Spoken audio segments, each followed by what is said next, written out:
I'm back at it again, man. Listen, we got a lot to discuss today.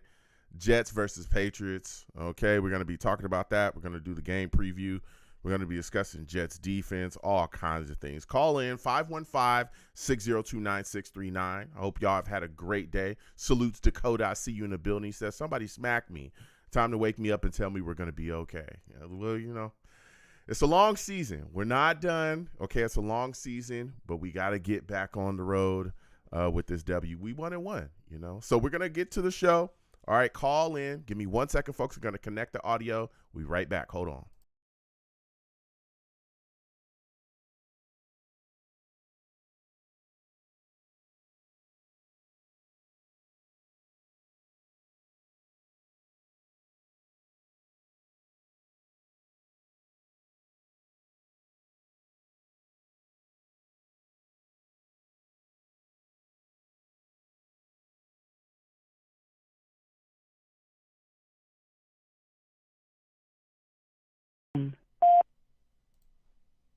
Blog Talk Radio.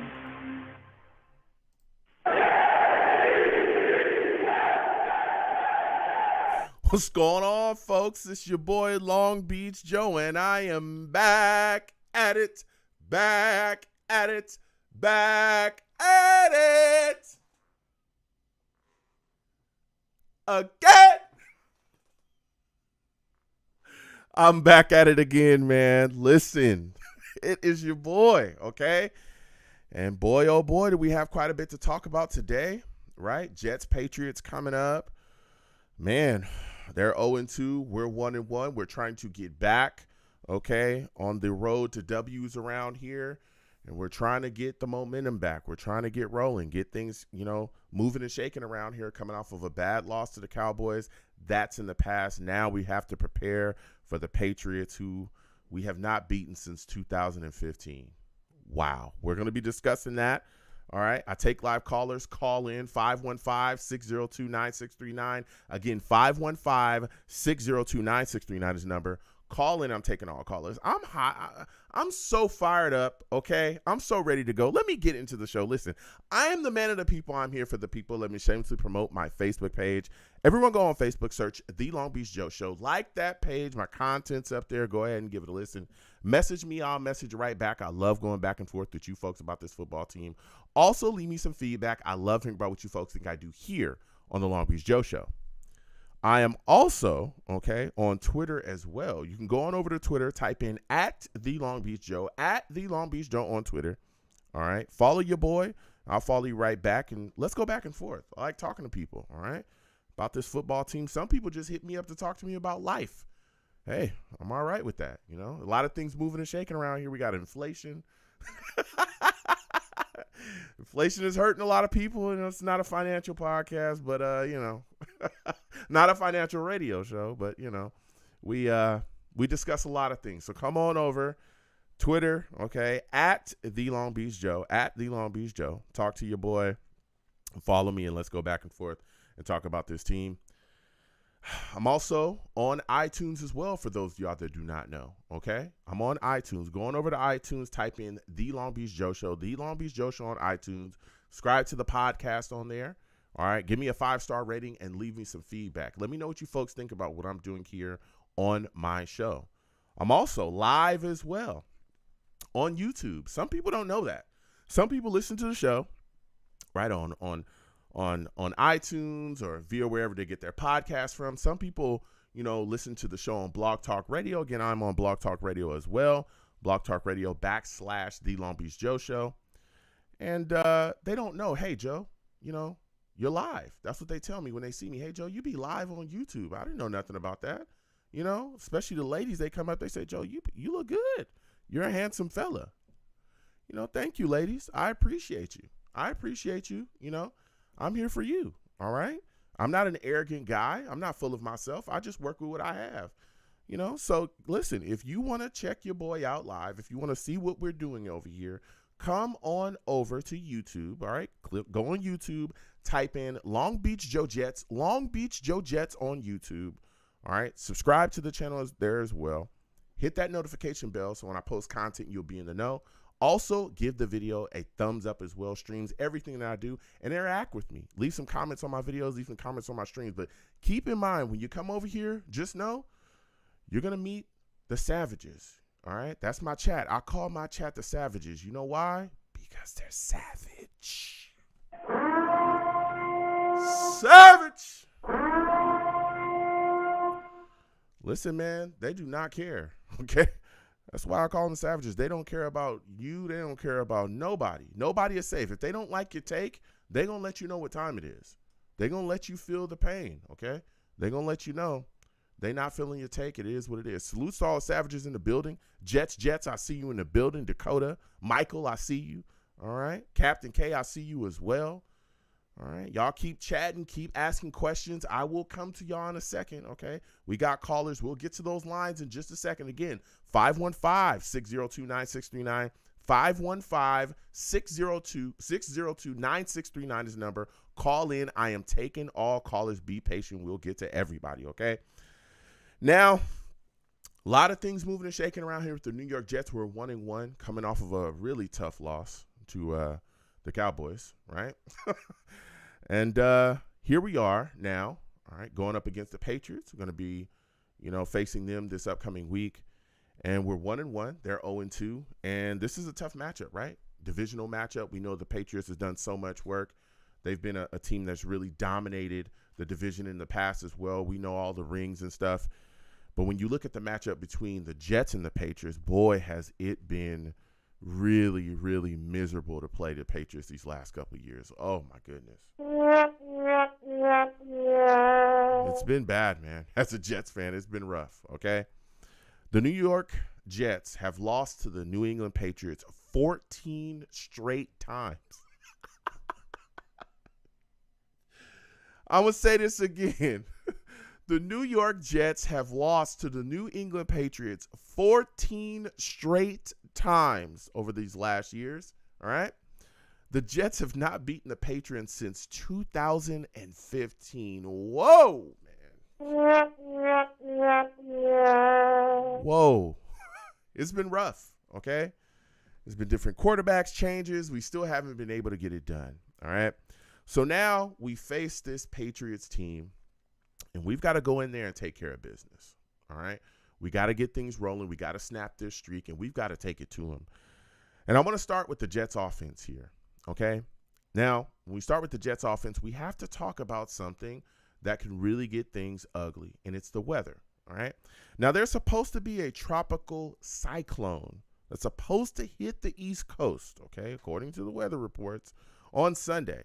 And that could greatly affect the game. That could also greatly affect the Jets offense or offense period and how we go about our day offensively, okay?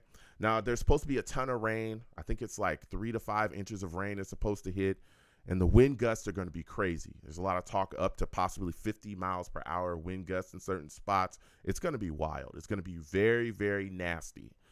So when I hear about this weather and I hear about what's coming with the cyclone and all these things, the first thing I think to my mind is the New York Jets have got to run the ball. We got to run the ball effectively. This weather and how nasty the game is going to be, it's got to be a game where we straight up go in there and run the ball effectively. It's going to be nasty. It's going to be rainy. It's going to be muddy. This is where running the football matters, okay? I look at the situation. I say to myself, Breece Hall should have way more than 4 carries. He had 4 carries against the Cowboys in the last game. 4. All right. He should have way more than 4 carries, way more than 9 yards. Michael Carter should be involved in the running game as well. Of course, Dalvin Cook, too. We saw him make some moves. He also fumbled in the game against the Cowboys as well. All that's got to get cleaned up. We must run the football effectively. Hackett's got to come in. Nathaniel Hackett has got to come in with an offensive game plan set up for success here and set up for the New York Jets to ground and pound. Now, when we're talking about running the football, of course, one of the keys to making sure that you run the football effectively is making sure your offensive line opens up holes, right? We know the New York Jets offensive line struggled against the Cowboys. They struggled against the Bills as well in pass protection, right? But we ran the football successfully against the Bills. Now you look at the Jets offensive line who struggled in the last game against the Cowboys. Dwayne Brown is dealing with some injuries, all right? He's dealing with the shoulder injury on that repaired shoulder that he had. He's also dealing with a hip injury as well. And a lot of people had him questionable for the game, but Sulla said in his press conference that he is confident that Dwayne Brown is going to be able to go out there and play. All right, so he's confident at this point, and we'll see. Now, keep in mind, Dwayne Brown has missed 3 practices. He missed 3, all right? So we'll see what happens going forward with that. Wes Schweitzer as well is dealing with the concussion. He's going to be out for the game, all right? He's going to be out for the game. So I'm looking at this Jets offensive line, and I'm saying to myself, Dwayne Brown, you got to get out there and be better than you were against the Cowboys player. You got to be way better. This offensive line has got to open up holes. They've got to manhandle people, and they've got to keep the chain short, all right? It's got to be third down and manageable, okay? Don't get behind too far. Don't give up no big sacks. So let me tell you something. The Cowboys, their pass rush got after us, but it's not like the Patriots can't bring pass rushers as well. They got some guys that can get after it. Judon, this guy has given us trouble for years. He's given us trouble for years and years and years. Coming off the edge, and not just coming off the edge, but also coming down the middle as well. This is a guy that they send on blitzes too. He can roll. We've got to make sure that we get to identify him and get a hat on him early. Bentley as well, another guy they like to bring to people. Guy, he can get after it too. We've got to make sure, and I'm going to keep saying this, Nathaniel Hackett talked about underestimating Micah Parsons. Yo, Nathaniel Hackett in a press conference earlier this week talked about how he underestimated Micah Parsons in the quick game. He underestimated his speed. Whoa. For the love of all that is good, you better not underestimate any other pass rushers in this league, and you better not underestimate Matt Judon, okay? Or you're going to be in some big trouble, okay? No more underestimating guys. If need be, listen, let's bring out those tight ends. Jeremy Ruckert, I see people in the Savages in the chat. Dakota salutes in the chat talking about Ruckert. Jeremy Ruckert has been phenomenal blocking, okay? Let's bring them back. If the offensive line is struggling, let's help them out, okay? Bring them back, put him back in the backfield, put Ruckert out there, help Chip on a guy like Matt Judon or whoever's. Make the offensive adjustments up front so that Zach Wilson does not get mauled, okay? Can we do that this upcoming week against the Patriots? Can we do that, Nathaniel Hackett? Let's do that, okay? We'll be talking about that Parsons comment throughout the show. People are going crazy. Salutes to all of the Savages in the chat.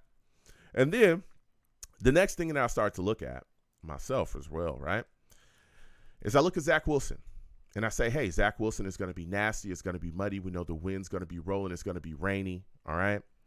Zach Wilson has to be smart with the football. He's got to be smart with the ball. Again, keep everything third and manageable. Don't do anything crazy. Don't make the big mistake. Again, I thought that Zach Wilson was solid against the Cowboys, especially the first 3 quarters. Now, yes, he threw some interceptions later on in the game, but the game was over by then. It was over. He was trying to make a play. He was trying to make something happen. And honestly, 2 of those interceptions really should have been plays that our offensive players should have made, okay?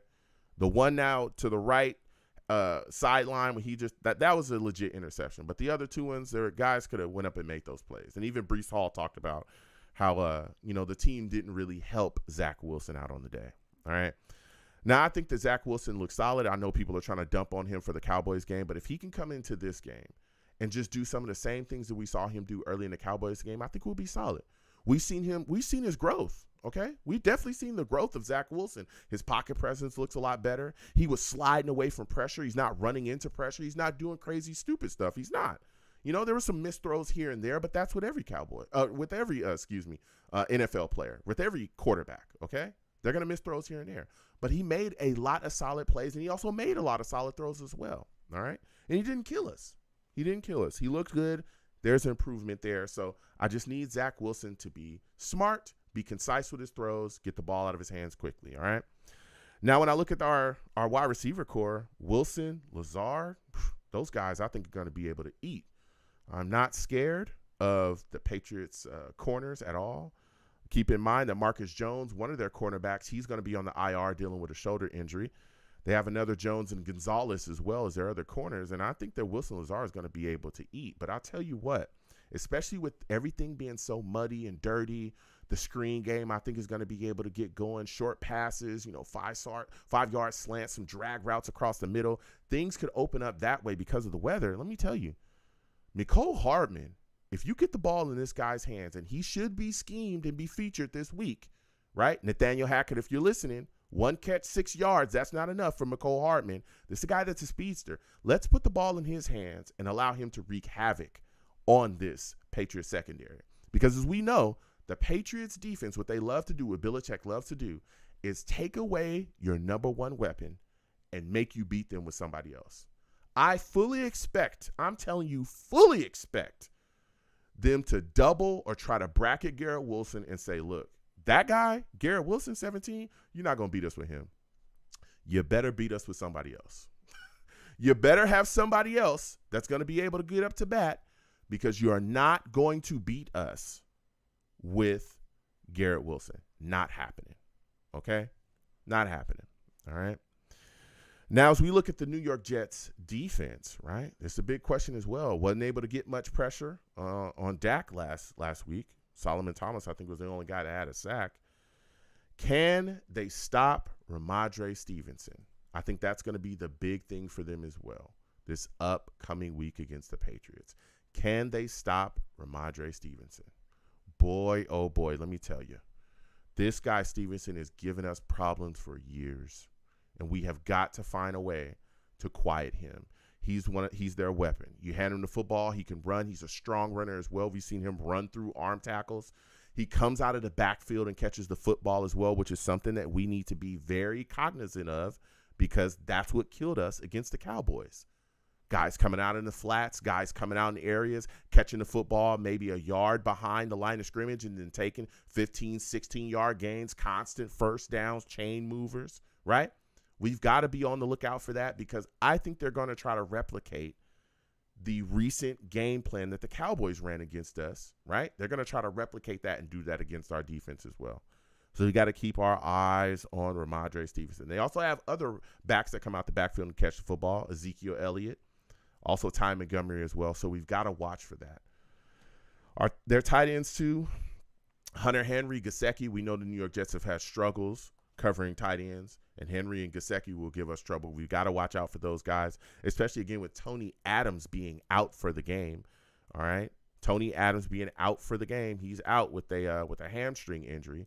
So we've got to watch that. All right, we've got to watch that, and we've got to make sure that we get those guys covered. It's going to be a test this week for the Jets linebacking core. Quincy Williams, C.J. Mosley, all those guys. Keep in mind the Jets also, there was a lot of missed tackles last week too. We got to clean that up. Wrap when you tackle, okay? Now you look at the Patriots offensive line, they're a bit banged up too. Trent Brown's dealing with a concussion. We'll see what happens with him going forward. Cole Strange, he's dealing with a knee injury. And Nwinu as well is dealing with an ankle injury. That's another one of their starting offensive linemen. So I think this Jets front should absolutely be able to get after it. We should put pressure in Mac Jones' face down after down after down, okay? Down after down after down. There should be somebody, okay? Quentin Williams, Carl Lawson, Bryce Huff, Jermaine Johnson. Will McDonald should be playing in this game. I'm going to say it again.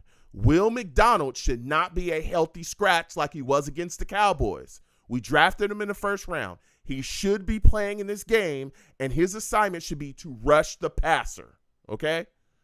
That's what we brought him here to do. Why he's not playing, I don't know, but he should be playing in this upcoming game. He should not be inactive, all right? These pass rushers in the rotation should be getting after Mac Jones, because if you get pressure in Mac Jones' face, that will equal turnovers, okay? Especially with a banged-up offensive line. Now, I think our secondary are going to shut down their wide receiver core. I'm not scared of Juju Smith. I'm not scared of Devontae Parker, who's dealing with a knee injury as well. And I'm not scared of Bourne either. Not versus Sauce or Reed or, Michael Carter II. Not worried about it. And even though, again, Tony Adams is out, Amos is probably going to be the guy that's going to step in. Amos, we might see Ashton Davis here and there as well. But we got Amos and Whitehead back there, all right? We should absolutely shut these guys down. Yeah, we struggle with CeeDee Lamb, but damn it, that's CeeDee Lamb. Come on, right? But all these running around in open spots, that should not happen with this wide receiver core. Sauce should be able to shut these guys down. Sauce and Reed and Carter as well. All right. Now we're going to get to these lines, man, because I want to talk to the people. 515-602-9639. 515-602-9639 is the number. Call in. We're taking on callers. All right. Also, keep in mind, with the nastiness, the weather, that's going to affect special teams too. Now, Greg Zuerlein, we'll see if he ends up playing this upcoming game. As we know, he's been dealing with I believe it's the groin injury, right? Now, he was supposed to be kicking today. We'll see if he's going to be playing. That could be big as well in a game that's nasty, that's going to be really, really nasty and could be close because of the weather. And it could affect the kicking as well. We know the weather will affect the kicking, the wind and all that stuff. It also could affect the punting as well. We got Morstead. Love him a lot. Love him. Think he's a great punter. But that could affect our punting game as well. The weather, the wind, the landscape as far as the field, all that nastiness, the muckiness. It's all going to come to a head here, and we're going to see what happens. All right. But that's also a factor I think a lot of people need to look at. So we're going to get to these lines again. 515-602-9639. 515-602-9639 is the number. Call in. We are taking all callers. Please give the stream a thumbs up. Also subscribe to the stream if you haven't already. Hit that notification bell so when I post content, you'll be in the know. Also as well, if you like to give to the platform, the super chat is there. Cash App is at the bottom of the screen here. Anything you get to the platform is greatly appreciated. And as always, man, for new callers, anybody calling in, please make sure you don't curse on my show. It's the only thing I do not allow. Don't curse here, all right? You curse on my show, I'll get you out of here fast. I'm talking fast. Faster than we got Elijah Moore out of here. That was fast, man. That was fast. He was acting to go, and now he's gone, all right? 515-602-9639. 515-602-9639 is the number. Call in. Next caller I'm going to is my guy, Val. Val, I'm coming directly to you. Steve will come to you next. Other callers as well. Hold on. We'll get to everybody. Salutes to Val, but before we even let this man talk, Val, he is a savage. Savage! Val salutes, man. We got the Patriots coming up this week. All right. Sunday, fun day. Give me your thoughts, man. 14 straight losses. We haven't beat the Patriots since 2015. Just hearing that, man. How does that make you feel? Man, oh, man. This is what you call a must-win. The last time we had beat the Patriots was when Eric Decker caught that last pass in overtime from Fitzpatrick, and Eric Decker hit that had caught the touchdown. He jumped in the crowd, and we was on an all-time high. You know what I'm saying? That was a great year, of course, until the end. But other than that, we definitely have to win this game. This is a must-win. I understand we are 1-1, but we do not want to be 1-1 in the division, and our record as well too, because we have a very tough schedule. Mm-hmm. But yeah, man, we have to break this. We have to break this, man. We really have to. Yeah. But I know Belichick. Oh, go ahead. No, yeah. Belichick is definitely gonna. I'm straying away from saying it's a must win because to me it's early in the season. But I understand why you and various other Jets fans as well that I've talked to. I talked to a lot of Jets fans. I talked to a lot of Jets fans that are like, Joe, we better get this done, brother, or I'm telling you, I'm a hit the roof. I hear it, but again, it's very early in the season, so I try to hold it down here. But I look at this situation, and I said to myself, I'm gonna start with the Jets offense with you, man. I'm a little worried. All right.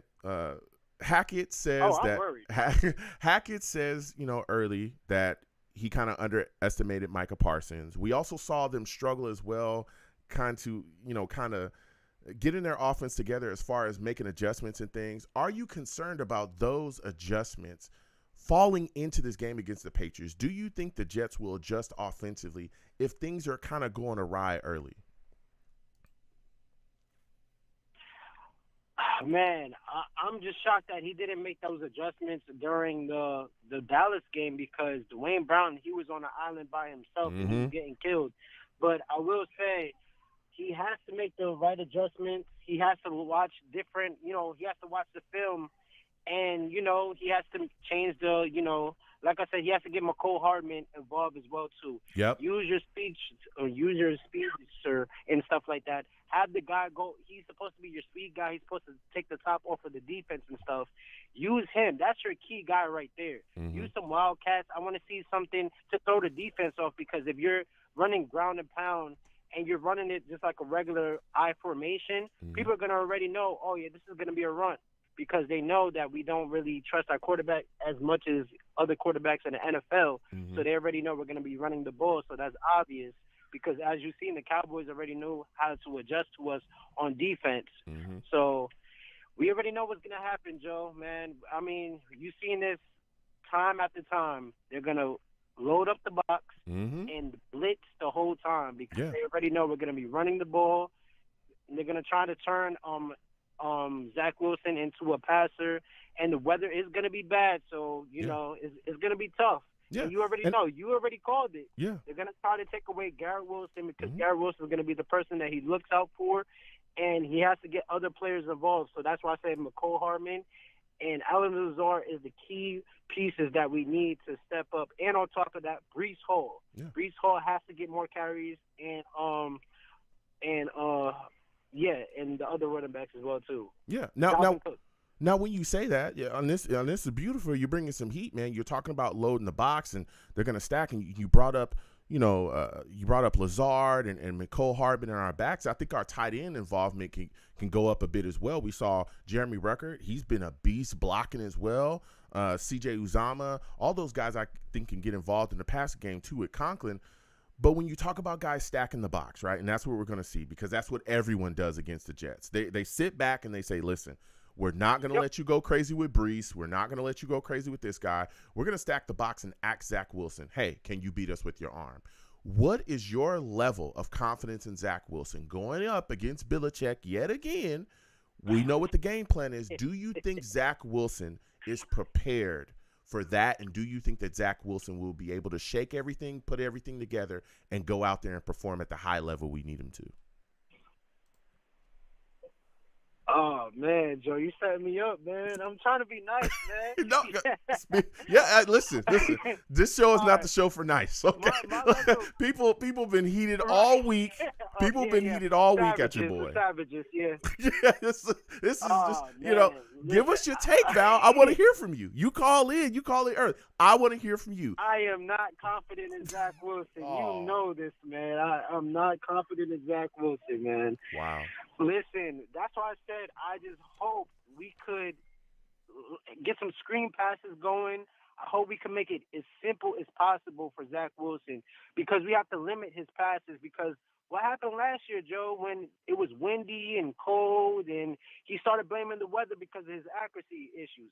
But I will say he did look good in the pocket and stuff. It wasn't a clean pocket, but he definitely looked better when pressure was getting to him. Yeah. And he was stepping up. And he needs to learn how to drive with his feet as well, too. If nobody's open and the pocket is open and you can run through a gap and stuff, definitely do that as well, too, because then on top of that, they will have to adjust on defense. So that's the level of confidence I see in Zach Wilson. But as a thrower, as a passer, if you're taking away his number one and you have him guessing, then he's going to start messing up. And then, you don't want to break his confidence, but that's what Belichick is very good at doing as well, too. Yeah. He loves to take away your strength.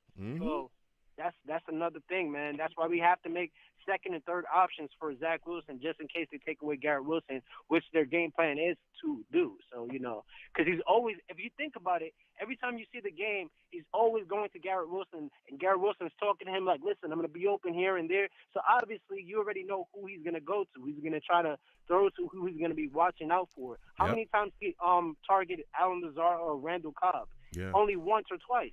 So, obviously, they're going to be trying to take away their number one read, which is Garrett Wilson. Yeah, I mean, go ahead, Joe. No, you speaking facts there. I don't know. I look at Zach Wilson and what I saw in that Cowboys game. I was impressed. I was really impressed. I see the growth in him now. Is he Aaron Rodgers, Drew Brees, Peyton Manning? No, he's not those guys. Okay, not yet. Maybe in the future we'll see that blossom and mature. Okay, I'm the ever more optimist. Okay, but here's the deal. I think that Zach, is, once he settles and get his footing, I think he'll be able to handle the pressure. Okay, and I know you don't have faith in Zach, and I get it. Okay. I get others feel the same. I'm not bashing anybody, but I think 3 years. 3 years. He hasn't helped. Okay. He hasn't helped my case. Okay, you know what I'm okay. saying? So. You're right. You're right. You're right. Yeah. Okay. Now we go over to the defense with you quickly. All right. And I'm looking to see this team bounce back defensively. We know they struggled against the Cowboys, but the Cowboys are great. How concerned are you about the Patriots running game and Ramondre Stevenson? This guy kills us every single time we play them. Do you think the Jets will be able to keep him quieted? And how concerned are you about him swinging out of the backfield and catching footballs like we saw against the Cowboys and even like we've seen from him in the past? Give me your thoughts. First on first, I agree with you. I was hearing what you were saying in your take. I want to see Will McDonald out there as well, too. And I definitely believe that this defense is going to show up. They're not going to be just like how they did against the Dallas Cowboys. I feel like they're going to come with a lot more energy. I feel like this team is going to try to take away the running game, and I definitely believe they're going to try to take away the passing. And just like Zach Wilson, we should stack the box as well, too, and bring that pressure, because Mac Jones, he doesn't like to throw deep because his accuracy at deep is not that strong as well, too. I do believe he likes to throw medium to short range, so they're going to try to throw quick quick passes and stuff like that, and short passes. Mm-hmm. So we could take that away. The linebackers be on point. As Quincy Williams, man, he's really been bowling this year on a low-key level as well, too. So I definitely believe we will show up on defense, and I definitely want to see Will McDonald out there. Yeah. No, listen, Will McDonald should be playing. There's no reason why he shouldn't. And this Jets front has got to get after Mac definitely. Jones. This Jets front has got to get after Mac Jones. If you get to Mac Jones, turnovers will happen. It'll happen. He gets hit a lot. Mm-hmm. You'll start getting flustered. You'll starting to see, errant throws left and right. Now, before I let you go, Val, because you've been bringing the heat, we saw Coach Sulla stand up on the podium. He was talking to the media, right? And the media was talking to him about the roughing the passer calls, and he said that he believes that roughing the passer should be a call that could be reviewed. Give me your thoughts on that. Do you agree with that? And then after, go ahead and give me your final score for the Jets Patriots. Excuse me. Okay.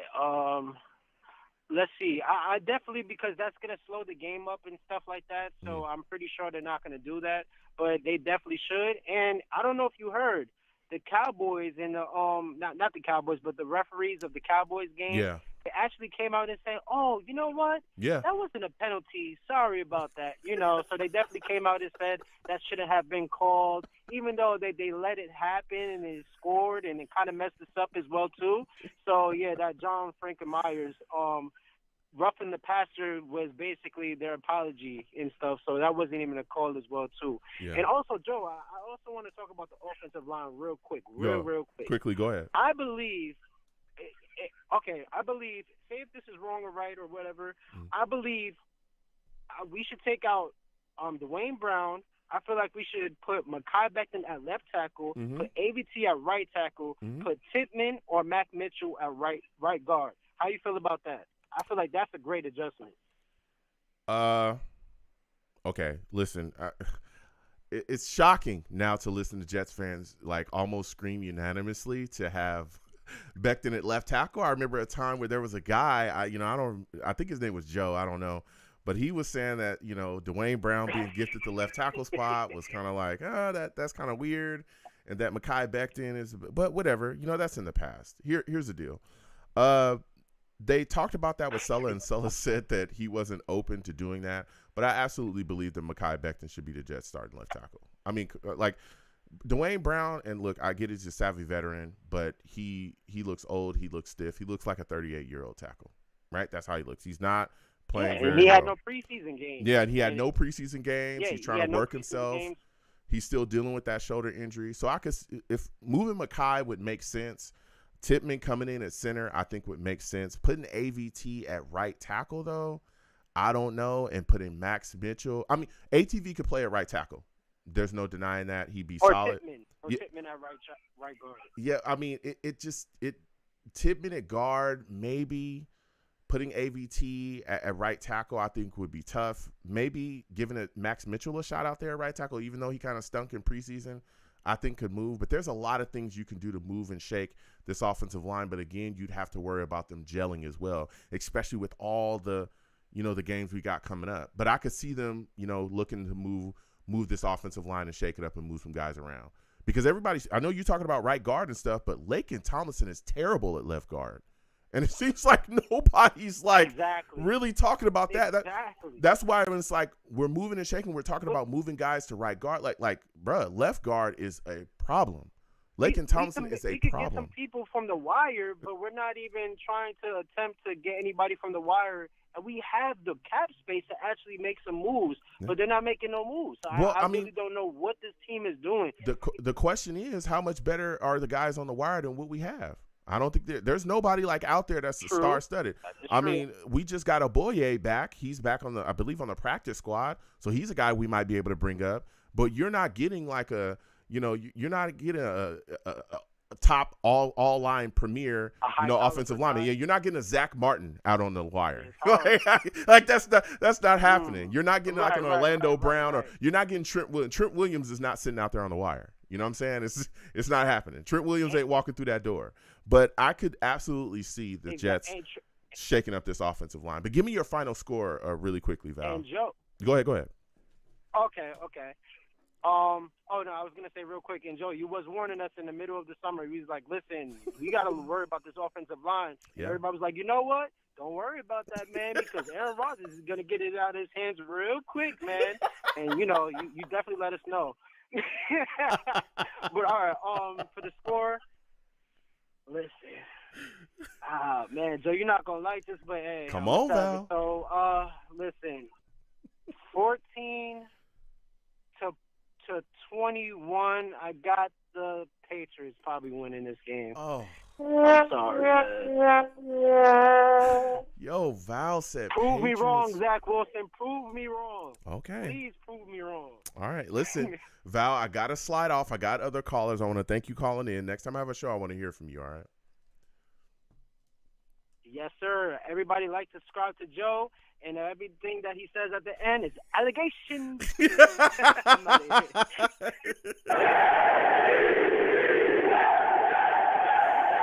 For those of you that may not know what Val is alluding to, there's a system that people use to call in very early on the show, and he is often a user of that system, and I tell everybody about it at the end of the show, and he does not like me to do that because him mainly, and there's others that use it, I'm not going to lie, but him mainly, he wants to keep it quiet, okay, because he wants to continue to utilize the system.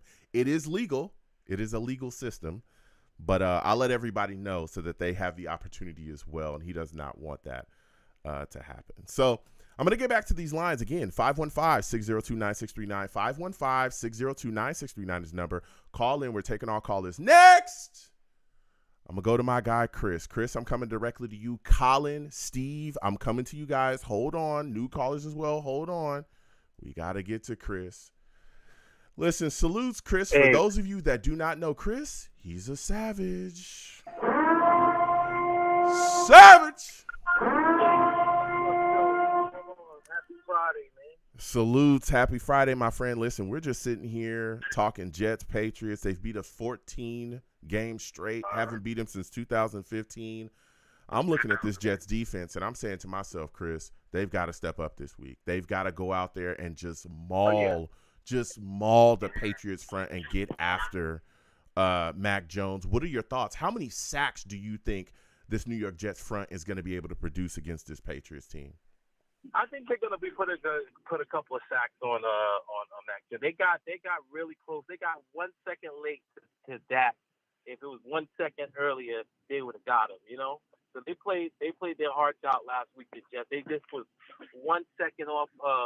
Trying to get Mac that last week. They came close though. Yeah. They almost got him, but came case late, So you can't win them all. It was the Dallas Cowboys opening game, all the stuff going on, opening game of the season, and you're gonna get just a pass on that game. But hey, we played good for the halftime, and then it kind of fell apart. But this team, I'm kind of confident. I looked at the tape. I was like everybody else, but I looked at the tape and I saw Zach is not. He's not too bad, man. We just gotta help him out in the protection thing, and then we should be okay, man. But yeah, I think that was more of an offensive coordinator problem. Everybody wants to cross the line, and I was looking at the game last week, and I didn't see any short passes. I didn't see any. I saw everybody trying to get the ball to Garrett Wilson, but no Breece Hall, no Dalvin Cook short passes, no Michael Carter short passes, no screens. These kind of things, like Dak was doing it.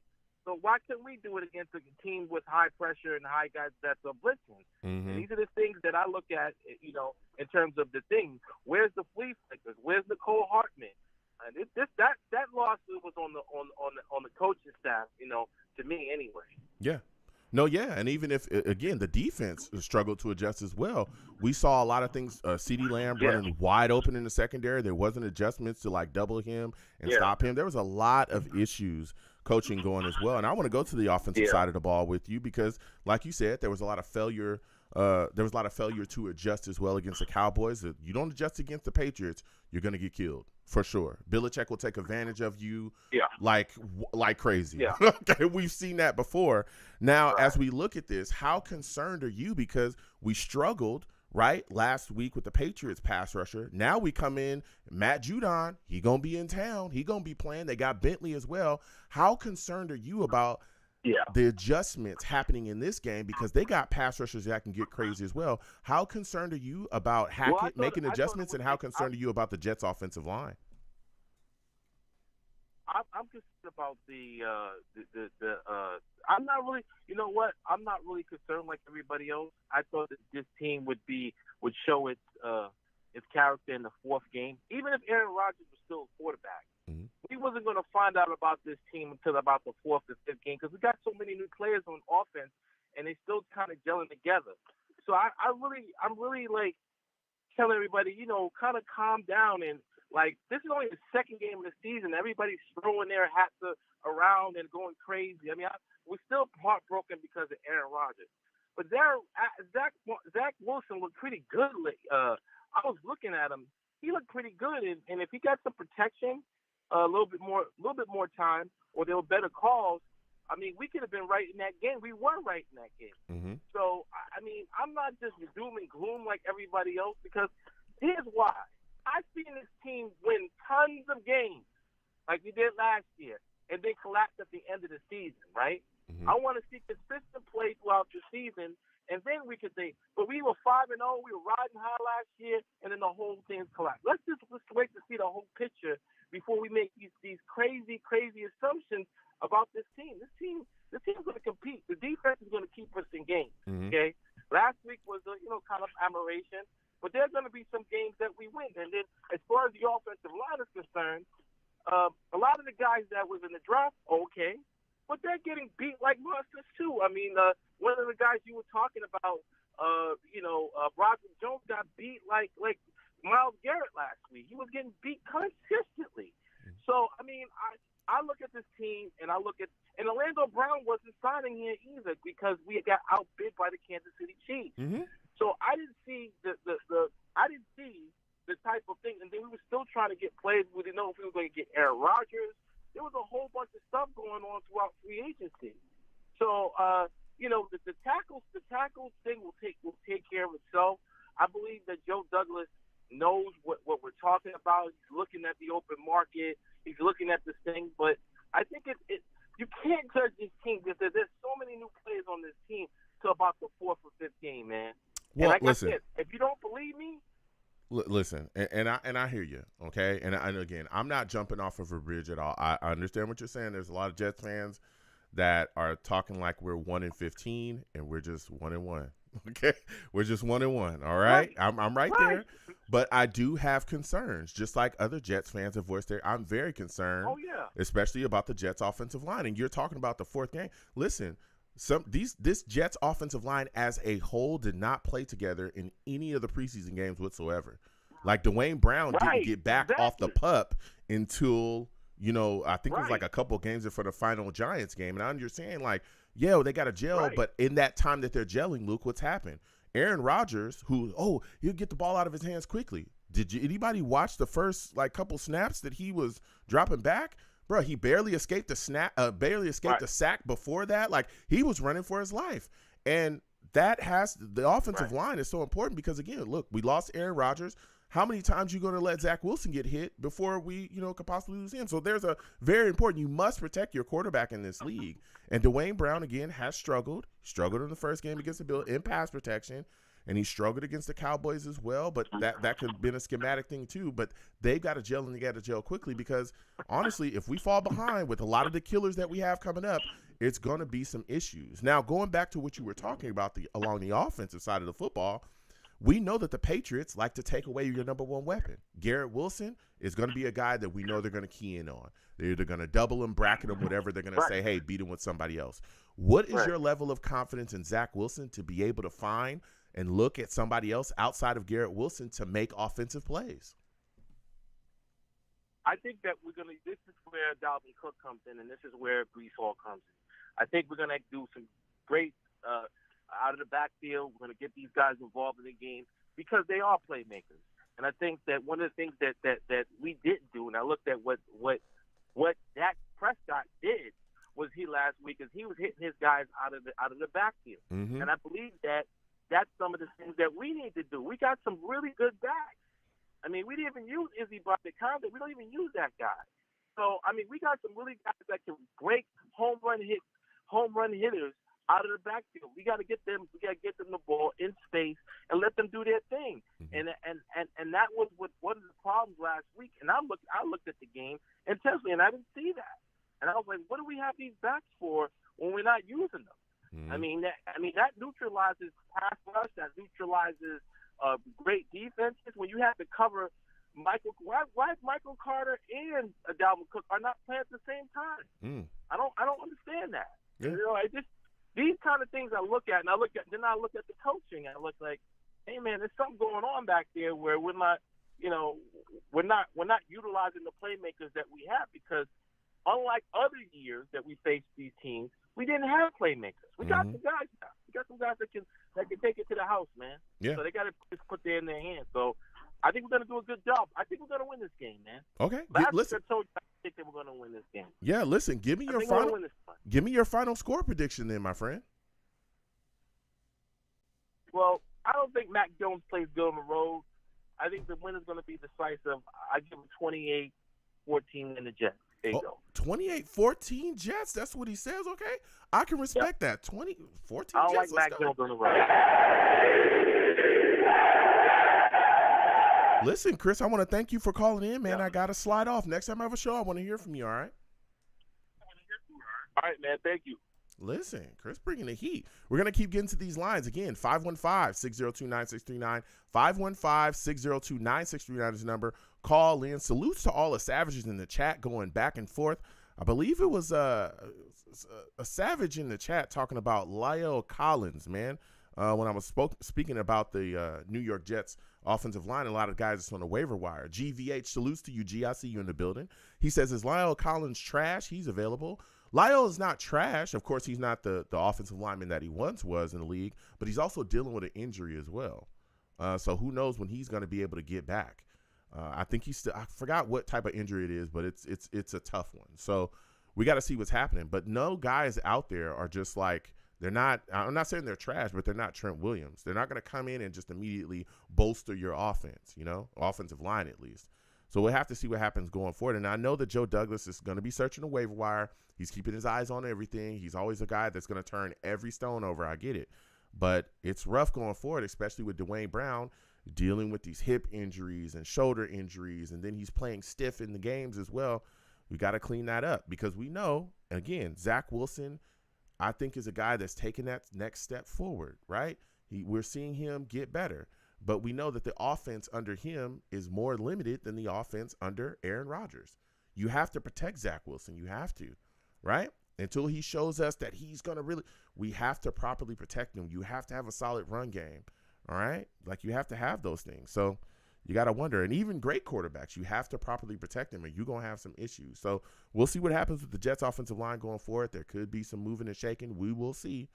But there's got to be something done, and they've got to step up and play a lot better than they have just in this past game. So we'll get back to these lines again. 515-602-9639. 515-602-9639 is the number. Call in. Next, I'm going to go to my guy, Steve. Steve, I'm coming directly to you. Colin, I will come to you next. Hold on, Colin. New callers as well. Hold on. We got to get to Steve, man. Steve's got something to say. Listen, for those of you that do not know, Steve, he's a savage. Savage. Steve salutes. We are sitting here talking Jets, Patriots, man. A lot of things moving and shaking. We haven't beat them since 2015. I'm looking at the Jets defense, and I'm saying, man, Will McDonald better be playing in this game because I want to get pass rush all over Mac Jones. I think if we can get after him, that's going to turn into turnovers. What say you, my friend? Hey, Joe. Well, first of all, thank you again for having me on your show, man. It's always great talking with you about this football team and, seeing where this team is at. So, something, Joe, I do agree with you, and especially what you did talk about. See, I live in New Jersey, so I'm definitely going to be feeling what this weather's going to be like all weekend because the weather's going to be nasty. It's going to be crappy. It's going to be raining and all that stuff. It's not going to be a pretty weekend here, unfortunately, here in New Jersey. So the thing is, what I'm looking at this game is we're going up against the Patriots. They're 0-2. We're 1-1. Week number 3 at MetLife Stadium. You know something, Joe? It's going to be one of those games where it's going to be probably, because the way of how this weather is going to be, it's most likely going to be a defensive battle. I mean, I think we have the better defense than the Patriots do. I mean, listen, the Patriots, they got a good defense too, but I think we have a better defense than they do. And it has to show this upcoming Sunday. Last year, Joe, when we played against New England, in both meetings against New England, the Jets defense sacked Mac Jones a total of 12 times, 6 in the first meeting and 6 in the second meeting.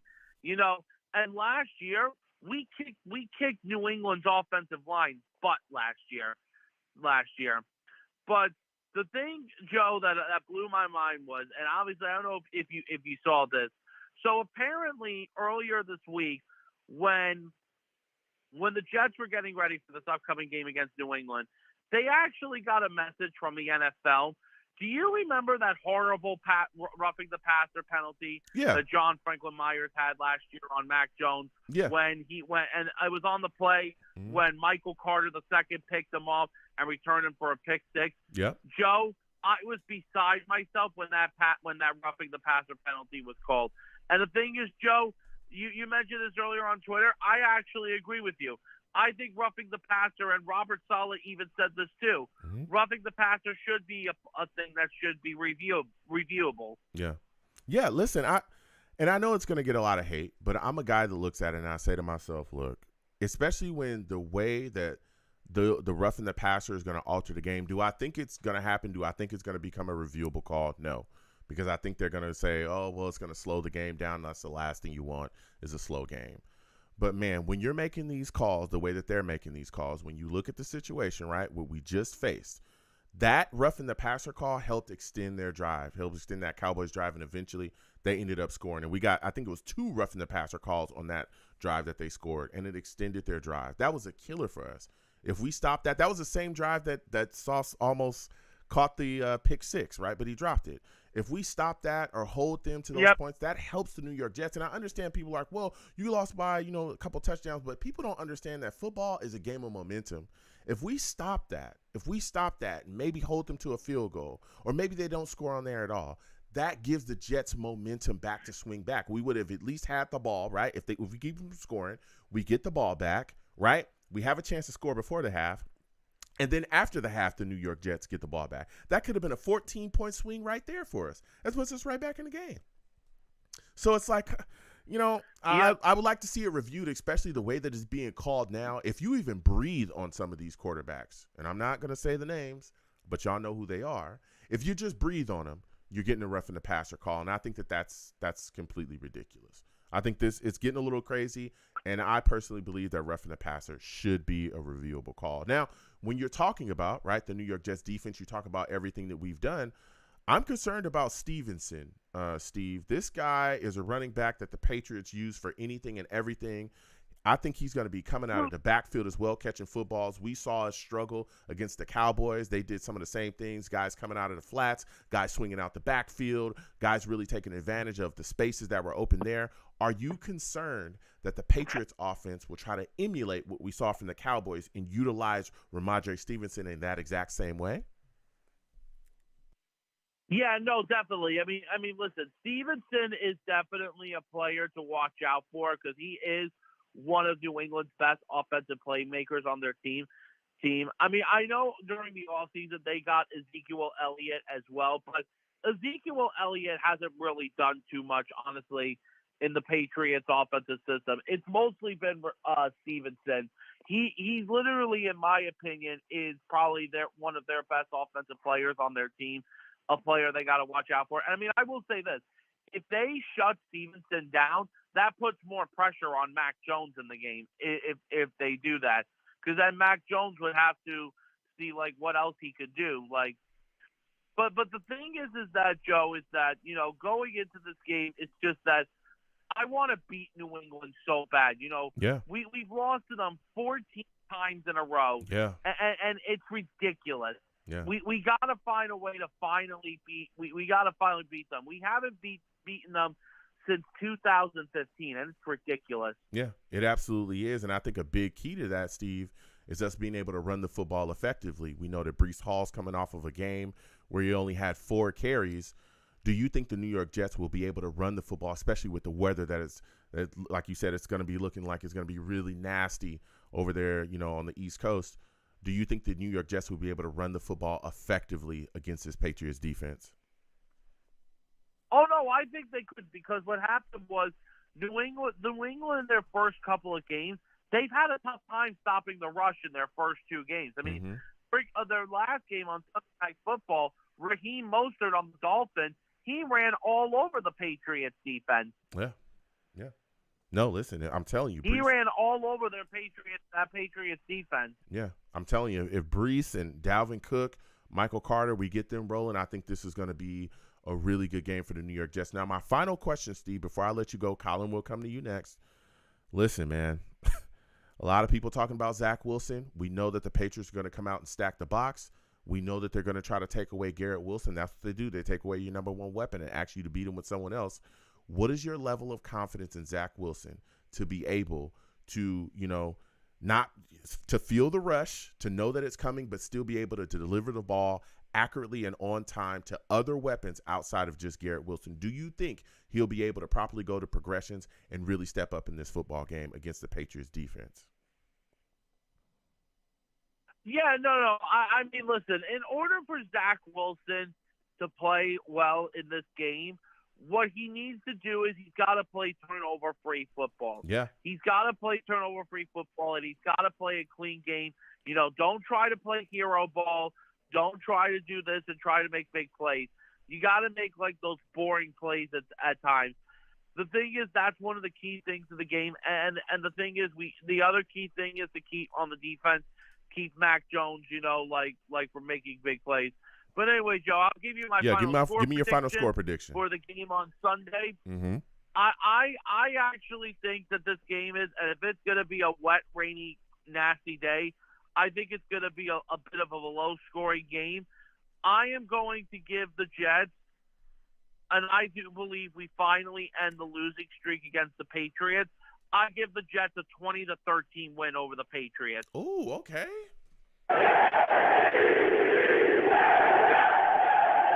Steve said he's going with the Jets. Listen, Steve, I want to thank you for calling in. Next time I have a show, I want to hear from you, all right? Thank you, Joe. Good night. All right. Steve is on up out of here. Listen, we're going to keep getting to these lines. Again, 515-602-9639. 515-602-9639 is the number. Call in. We are taking all callers. Next, I'm going to go to my guy, Colin. Colin, we're coming directly to you, okay? For those of you that do not know Colin, he's a savage. Savage! All right. Colin's also a hater as well. He lets it be known. He'll hate on you. All right. Not on me, but he gonna hate on other people. Okay, for sure. He'll hate on y'all. So watch it. All right. Listen, Colin, salutes. I want to thank you for calling in tonight. It's good to hear from you. We're talking Jets, Patriots, man. Patriots have beat us 14 straight games. 14. Haven't beat them since 2015. Man, oh man. With everything that's going on with the weather and all that stuff, what do you think are like some keys to victory for the New York Jets offense going up against this Patriots defense? Good evening, Joe. Good evening to the Savages. So, before I answer your question, Joe, let me just say I'm here to hate, but I'm here to hate on the feeling. I'm here to hate on the feeling I have and the feeling a lot of us have. Okay. And I don't understand why we have this feeling. Okay, go ahead. Why do we feel like we're not going to win this game? Like, why are we so scared about winning this game? Like, we're going to lose this game. Why are we the underdogs going into this game? I just don't understand. Well, like, Colin, how is that even possible? Colin, with the team we have. Well, here's right? the deal. We've Mm-hmm. lost 14 straight. We haven't beat them since 2015. Yeah. So, I understand why listen, even though the Patriots aren't great, you look at their roster, right? They've had worse rosters and beat us before. And we were supposed to be the team that was absolutely supposed to destroy them. And listen, as long as you got Belichick, I will always say, as long as you have Belichick, you have a chance, a big chance. But go ahead, Colin. I want to hear from you. For sure. For sure, Joe. But my thing is, like, why do we have to feel this way? This is a game, it's a home game for us. This is not a game in New England. This is a home game. Why, I just don't get it. Like, okay, we lost to Dallas, fine. But, I just don't get it. Like, why we have to be the underdogs? Why Jets fans have to be so, like, scared about this game, like, being so, like, worried. We have, in my opinion, we have the better team.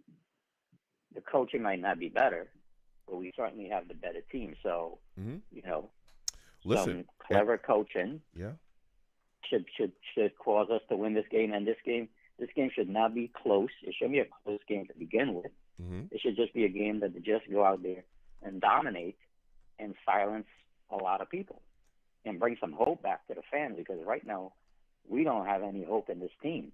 Wow. Since Aaron Rodgers went down. Yeah. No, listen. I mean, when you look at the schedule, Mm-hmm. we're already written off like the Chiefs going to beat us, Denver might beat us, the Giants might beat us. That's all I'm hearing. Mm-hmm. All about the teams that's going to beat us. Like, well, what about the teams we're going to beat? Where's the confidence in this team that people can say, hey, the Jets, this is an easy win? We don't have anything like that. Well, here's the deal. It's so frustrating watching the games every week. Here's the deal. And I hear you, Colin, right? I think that we are a great team. I think that we're a good team, okay? And I think that we are very talented. I look at it on paper, and I absolutely feel like the Jets are better than the Patriots on paper. But again, we've seen, right, in the past where it doesn't really matter, because the Patriots will come out there, they're well coached, they're extremely disciplined. Their scheme, and Sauce said it himself, the Patriots' offensive scheme is not crazy complex at all. It's very easy to figure out. It's very easy to know what's going on. They get their quarterbacks. It's very easy for them to figure things out. Even people talk about their defense not being very complex, at least from the outside looking in, from everything we're saying, guys in the league, analysts, players that play, they're not very complex. Then how have they won so much, right? We've seen Patriots teams that technically on paper were not good, and they won Super Bowls or made deep runs into the playoffs. They're so disciplined, right? They're so disciplined. They go out there. They may not be as talented as other teams. They may not be, just physically off the charts, but they go out there and they do their jobs and they execute. That's the big thing with them. They execute and they do not shoot themselves in the foot, make big mistakes. Look at the last the games that we lost to them last year. Our defense was spectacular, but we couldn't get it done offensively. They beat us on a punt return and then beat us with some other stuff. We should have won those games easily. Didn't get it done. So I hear what you're saying, right, that we should go out there and we should dominate them. But I understand why some Jets fans are a little bit cautious, especially with the Patriots. We haven't beat them since 2015. We have not done it. But that doesn't mean that we can't do it this upcoming week. And that's where I'm with you, Colin. And I want to talk to you about this now. You look at what's going on, right? Weather's going to be nasty on the East Coast. It's going to be real nasty in this game. Raining, windy. To me, that brings a recipe of the New York Jets need to get the run game going. Ground and pound. Hand the ball off, right, to Breece Hall. Hand the ball off to Dalvin Cook, Michael Carter. Get everybody involved and take it to the Patriots on the ground. Do you think that the New York Jets will have big success running the ball at this Patriots defense? Well, they should, Joe, because you have Breece Hall, you went and you got Dalvin Cook, you got Carter, Michael Carter, right? You have Izzy. You have the weapons. You have the people in place to do that. So if they can't get that done this week, then I'm going to blame it on the coaching, because if you have all these pieces in place and you can't pull out a win, then the coaching is going to have to be blamed, whether it's on the defense, the offense, whatever it is. The coaching is going to have to take the blame if this team loses this week. It's not going to be Zach Wilson's fault. It's not going to be anyone else's fault. It's going to be coaching. Yeah, listen. Plain and simple, this team got out coached because they got the receivers, they got the tight ends, they got the running backs, they got the defensive players. They got, like they said, this was a Super Bowl ready team, a quarterback away from the Super Bowl. And we got Aaron Rodgers. He got hurt, fine. But you know what? You don't need Zach Wilson to be Aaron Rodgers. You just need him to, play the game and play smart. Yeah. And he can do that. He showed last week he can do that. So, again, if we can't win this game at home, this is on the coaching. This is not anything else but the coaching. Okay. Listen, and coaching that's how I feel about the thing. Because why is it that Belichick can win so much with a team that doesn't have the talent like we have? It's coaching. Yeah. It comes down to coaching. No, listen, and I hear you, Colin, because when you look at the coaching, to, especially when you look at it against the Cowboys, right, we question coaching. There was offensive adjustments we thought should have been made where Parsons shouldn't have been able to go as crazy as he did, especially against our offensive line. He should have been doubled. There was questions about coaching on our defensive side of the ball as well, lack of adjustments. I'm hoping that get cleaned up this upcoming week as well against the Patriots, because when you are not on point against the Patriots, boy, oh boy, they'll put you away. That's what they do. They put you away. And I want to go to the defensive side of the ball with you real quick. My defensive side of the ball with you real quick. When you look at it, right, our defensive front should absolutely destroy them and get after them. But I'm a little bit concerned about Ramondre Stevenson, right? Here's a guy that they utilize coming out the backfield, catch the football, he runs around. How concerned are you about him, facing up against the Jets defense as well?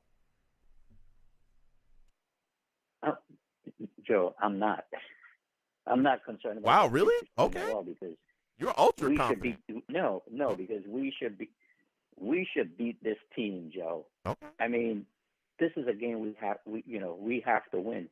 They are not a better team than us. We are a better team, and this is a game we should win. They should be worrying about Breece Hall, Dalvin Cook, Michael Carter.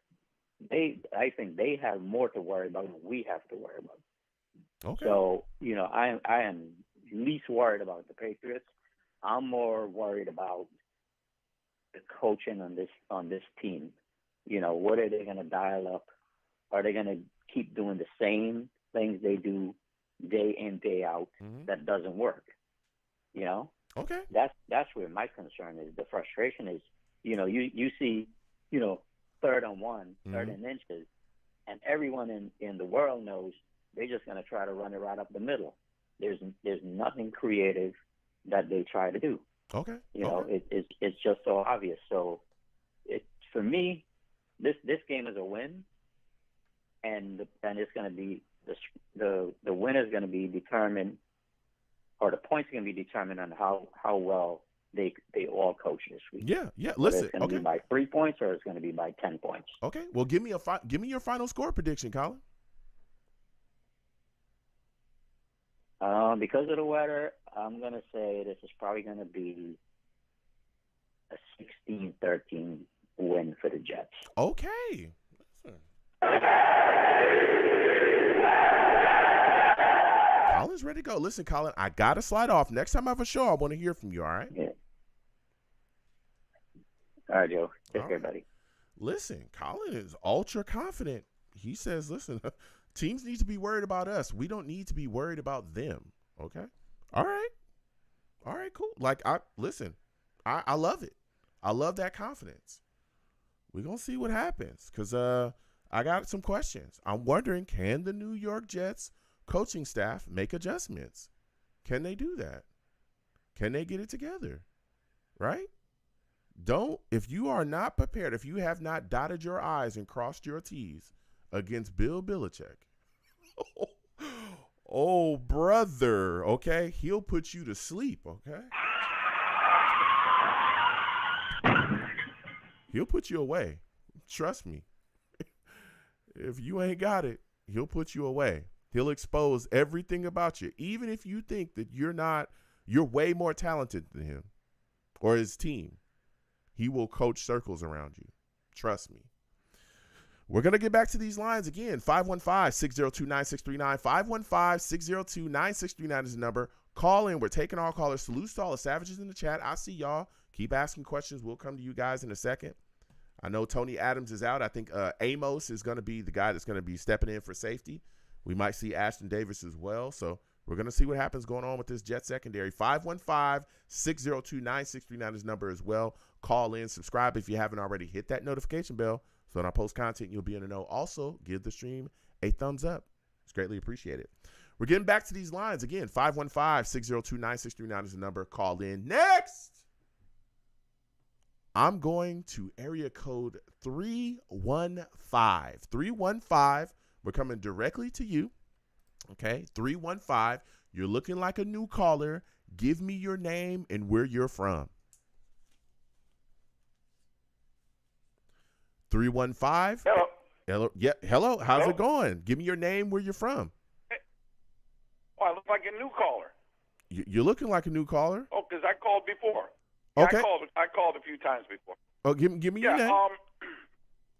My name's David. Oh, salutes. First of all, I didn't recognize. I guess system didn't recognize you. Listen, David, for those of you that do not know, David is an absolute savage, man. Savage. I think this is a new number, David. But David, give me your takes, man. Oh, my bad. That's right. Yeah. Joe, I apologize. I changed the number Okay. because we're in transition Okay. of our things. I had forgotten we did that. Yeah. My bad. No. Okay, no issues. I'm like, something's happening here. But I heard you. I said, yeah, that's my guy, David. Listen, we are talking Jets Patriots, David. And, you know, the takes are all over the place, right? We got some people that are ultra confident, some people that feel like, oh, there's a lot of questions going into this game. Patriots have beat us 14 straight. We haven't won since 2015. When you look at the offense of the New York Jets, do you think we'll be able to go in there and run the football effectively? Because that's what I think is the key to winning this game, especially with the weather and how nasty it's going to be. I think if the Jets go in and get Breece Hall rolling, get Michael Carter rolling, get Dalvin Cook rolling, it's going to be much easier to get a W against New England. All right, what are your thoughts on that, man? Well, I agree with that, Joe. That's an excellent observation that the weather will determine a lot. But, Joe, I'm still trying to finish that portion of humble pie that I'm still working on from my last week's prediction. Because I predicted we'd win by 10 points. And it was contingent on the very point I have in calling, which is if Belichick can figure out that the Jets are going to do what he thinks they're going to do, and the Jets do what Belichick and his staff prepare for, then I think we're going to have a hard time winning because we need the element of surprise. Like I said last week in my take, that we can't tie Zach Wilson's hands up, even though we all know what we see when we see Zach. If he is our first-string quarterback, we can't treat him like he's JV. Yeah. He has to be our varsity. He has to be our guy. And we have to let everybody that we play know that he's our varsity guy. Mm-hmm. And we're going to treat him like a varsity quarterback, so we're capable of anything. I'm watching that now. Again, we don't have the offense like the Niners, nor their ability to scheme like that. Ooh. But the Niners really schemed well against the Giants. You couldn't tell what they were going to do. Yeah. Yeah. Because they had really good motion. Mm. Yeah. And so the Giants couldn't prepare. Joe, listeners, the Jets have to do that to win this game. Mm-hmm. Even if the rain, even if the elements are an issue, the defense on the Patriots have to be concerned. I don't know what they're going to do. Mm-hmm. We haven't seen the Jets do this before. We didn't see that motion before. This isn't on the tape. We didn't prepare for this. Oh, wow, they did that? So you get the defense on their heels. Mm-hmm. So they're not, like, stacking the line, targeting Zach, knowing there's going to be controlled, limited throws with limited motion, limited schemes, because we know that they don't believe in the quarterback. Mm-hmm. So, Joe, I think the way to win the game is we got to razzle-dazzle them. Not extreme. Keep it controlled, but keep the movements. Get the slot receivers cutting quick, brisk movements so that they can't follow them easy. And you get them freed up there. Throw a 5-yard pass with some room to run. Mm-hmm. And then the next time you fake that up and then you throw. Or Zach looks like he's going to throw and he hands it off because you got certain motion in them in surprise, whether he's going to hold that ball or hand it off. They have to show something new. They got to get creative. I know they only had a week to do it, but they need to prepare for this game like the Patriots never saw them play before. No, listen. They can win then. And I'm right there with you, David. I hear you. You got to change things up. You got to give the Patriots different look. They adjust. We know they adjust quarter to quarter. They'll come out first and look completely different in the second. They'll come out after the half and look like a completely different beast than they have before. And I hear you. We got to change things up. We've got to absolutely make adjustments. We've got to do our thing. But I think another key to that is the condition of our offensive line, right? When we talk about success offensively. Now, there's been a lot of things going on. We saw them struggle against the Cowboys. Like you said, you had to eat some humble pie. I know we kind of all did. I did pick the New York Jets to beat the Cowboys, and we saw Parsons have a day. We're going up against Judon. Yeah, I got plenty of leftovers, Joe, if you want to play. I've had enough. I just put it in the freezer. We'll re-spark that, in the upcoming weeks. All right. But listen, I look at the situation, and the offensive line right now is a little shaky. Dwayne Brown hasn't practiced, in 3 days. He's dealing with a shoulder injury and a hip injury. They've struggled. They struggled against the Cowboys. They struggled to find their footing in pass protection. How confident are you in this offensive line going up against a Patriots front and a Patriots defense that is known for bringing pressure? That's what Belichick does. He gets in your head. He'll stack the box. Right. We know they're going to do that against Zach, and he'll send everybody. They got Judon. They got Bentley. Do you think that this offensive line will be able to take care of business and keep Zach clean if he needs to drop back and do his business? I think they can if everything's less than 2.5 seconds. So I think the plays that they got to do got to be like quick chops, quick blocks that attack to the point, and then the play is in motion in less than 2 seconds. So you don't give the defense time to zero in. Mm-hmm. Everything's got to be quick, and it has to be creative, like I said earlier, and it's got to be slightly different than what they saw on tape, so they don't have an already preconceived when they get into a certain formation. The defense leader doesn't see it and then call a play to deal with that, what he's seeing, and then they react quickly and stifle it. They got to show a little creativity. They got to do it quick. Everything it cannot be slow. It cannot be 3 seconds or longer. Zach's cooked. The ball has to be released within 2 seconds to 2.5, whether it's handed off or thrown. Yeah. And all the plays got to be designed for that because of the weather and because of the scheming abilities of the Patriots. I think if they can do that, Joe, they can win this game. Yeah. Now, continuing on the Got to get rid offensive, of the ball. yeah, continuing on offensive line, and that's a great take, David. But continuing on the offensive line, there's been a lot of Jets fans that have been calling for there to be a shakeup along the line. A lot of people now are screaming for Mekhi Becton to be the starting left tackle. Some people want Laken Tomlinson taken out of the starting lineup altogether. People are talking about moving Connor McGovern, There's been a lot of talk about different, Tippmann being installed. What are your thoughts? Do you think the New York Jets offensive line should be shooken up at this point? Well, that's definitely an option, and hopefully they're able to make those decisions and they have the personnel to do so. But again, my main point is work with what you got, what you can put together, but everything quick. They're not strong enough. They're not healthy enough to overwhelm the Patriots. They got some thick, strong guys in that front line. Those linebackers can hit and stick good. So with the defense like that, everything's got to be fast, and it has to be something they haven't seen before, so that they can just, I know what this is, and gobble it up. So, and then I think they can do it. They got to get creative. The players, got to open the playbook up, expand it a little bit, get rid of the ball quick, hand it off. It can't be slow, even though the weather's bad. It has to be quick, sharp, concise offense that is smart and fast and striking and limited huddling, just almost even no huddling at times. Boom, boom, boom, boom, boom, boom.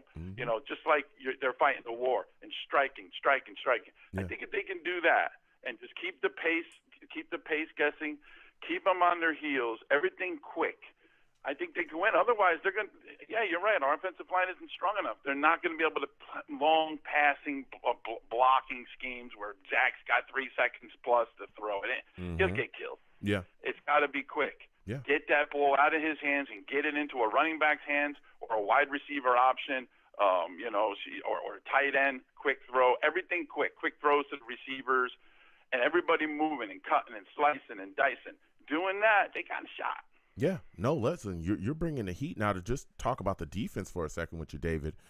You look at, we kind of struggled to get to Dak last week. I'm looking at this Patriots team, and I'm kind of licking my chops here. I'm saying Quentin Williams, Bryce Huff, Jermaine Johnson, all those guys should get after it. Carl Lawson, they should be in Mac Jones' lap all day long, okay? And I'm saying to myself, there is no reason why we should not see Will McDonald playing in this football game. Give me your thoughts. Do you think the Jets pass rush will be able to get after Mac Jones?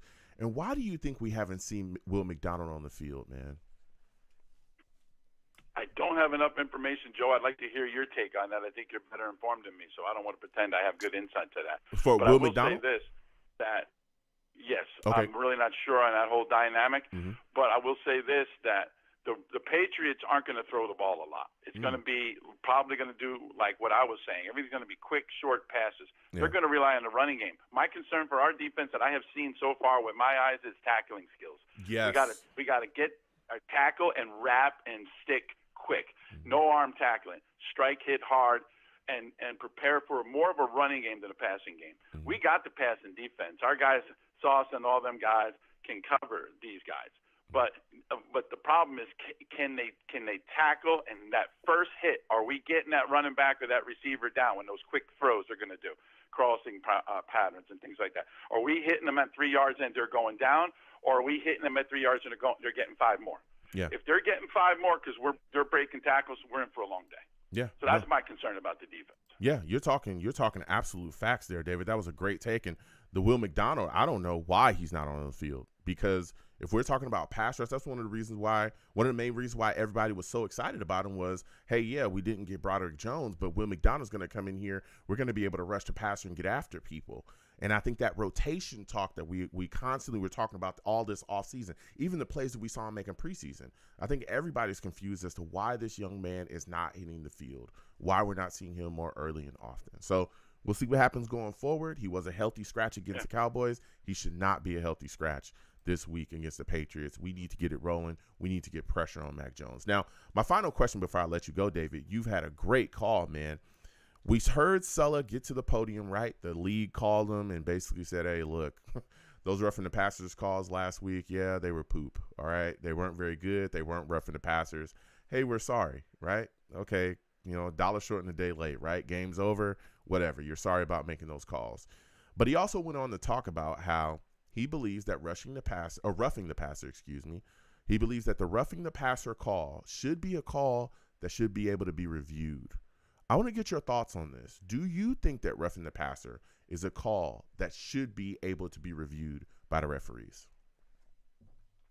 I agree with that. Only if when the refs huddle after a particular call and there's some confusion and they're in disagreement, then they should, because we got enough delays with these with all this looking at tape. Is this inbounds, out of bounds? You don't want to lose the fun of the game. And I'm old school, Joe. I'm 59, so I remember watching the play and everything, whatever the ref says goes, and you live and you live with the moment. Yeah. But when you're always looking for that little yellow box to pop up and any questionable call, like if you see a good stick on a quarterback and he's down, and then you're worrying, is there a flag? Yeah. Or if there's a catch and he's hit a little hard, is there a flag, or is it inbounds, out of bounds? That takes part of the game away for me personally. Yeah. So I don't want to lose any more of the moment of the game, even though the refs are questionable in some of these calls.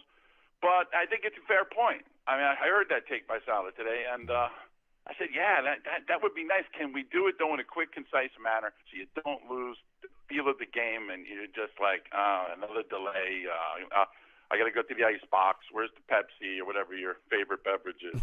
So I don't want to see that loss. Yeah, good point. I think that's open for discussion. Yeah, I said, I'm a guy that's in agreement. I think we should, but like you said as well, I like to be quick. But I think some of these roughing the passer calls, I mean, when you look at how it impacted us against the Cowboys, it gave them a score on one of their drives, which could have really turned momentum for us, right? If we hadn't got that, we'd have been able to get them off the field. That's embarrassing. Yeah, it's like these kind of that's embarrassing. They had to admit that, but Joe, maybe we can get a little NBA here. That how if they make a bad call, then they kind of throw one the other way to the team. Maybe the refs will be like, we're gonna look the other way on some mild things with the Jets. They've been getting killed lately. Yeah, I mean, I think that could be real. Yeah, I think they could do that. The makeup calls. Maybe that'll give us a little bit of a leadway here. Yeah, that's that makeup call. We call that the makeup call in the NBA. Either you look the way or you make a call or. That's not really there, but you're trying to make up for what you just did. So I can see that. We'll see. Now, David, this is a phenomenal call from you. Before I let you go, give me your final score prediction. Jets, Patriots, who do you think wins? Who do you think loses? How do you think it ends up? Well, let me say first, I'm very afraid of this. I'm afraid of this game. And that last caller, I'm like, yeah, I'm guilty of what he's saying. I'm afraid of this game. Mm-hmm. So, I'm going to say this with great trepidation and much humility. I say Jets win 17-14. Okay, he took the Jets. Let's go.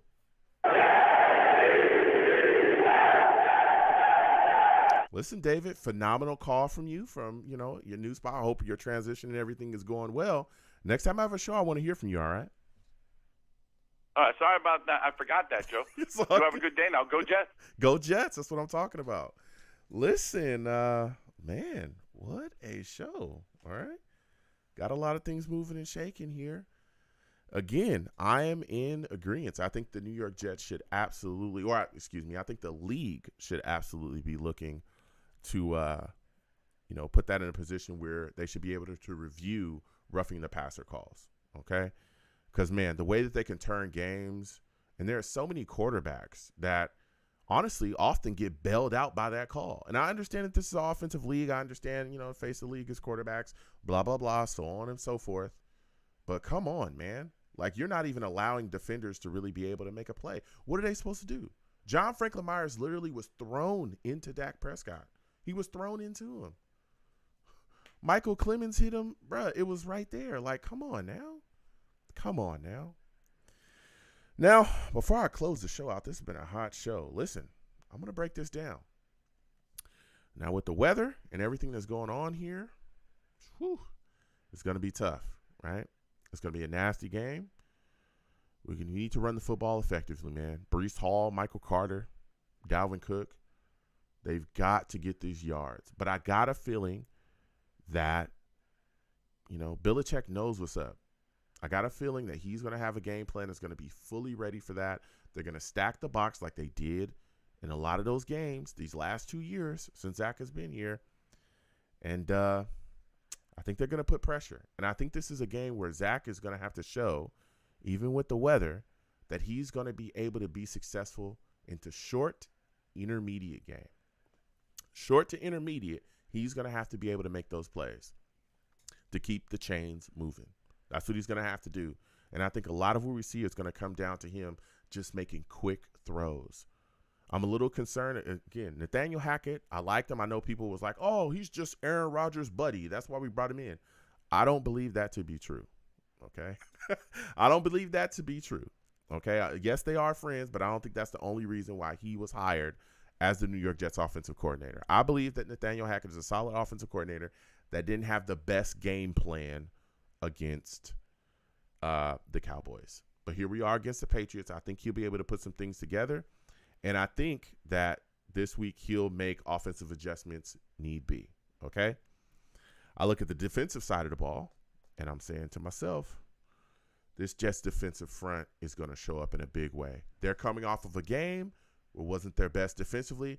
I think that this game, they're going to step up, and show out to let people know we're those guys, okay? We're those guys, and we're not playing around. It's not a fluke. Yeah, we had a rough game against the Cowboys, but y'all ain't the Cowboys, okay?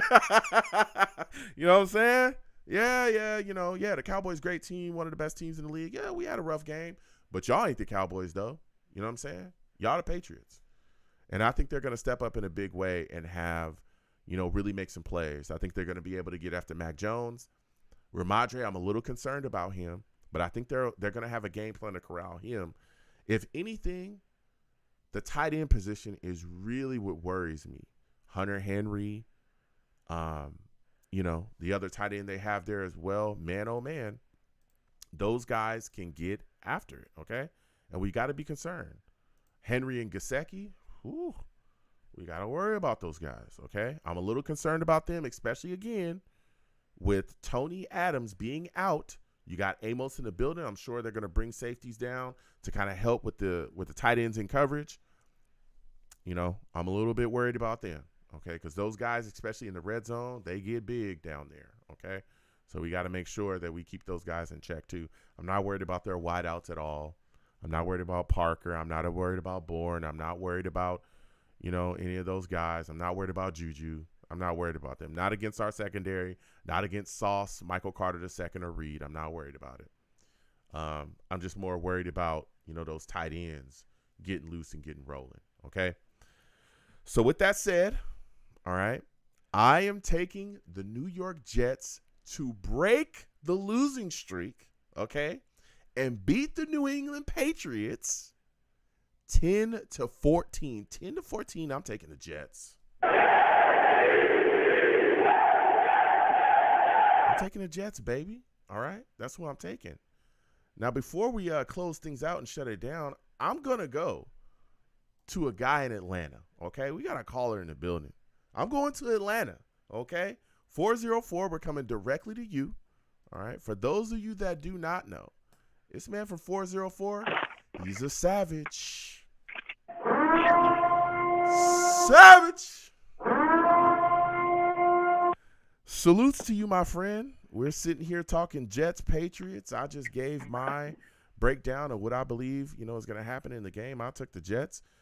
Now, we know that this game is going to be nasty weather-wise, okay? We got rain, we got wind. The cyclone's supposed to be hitting the East Coast.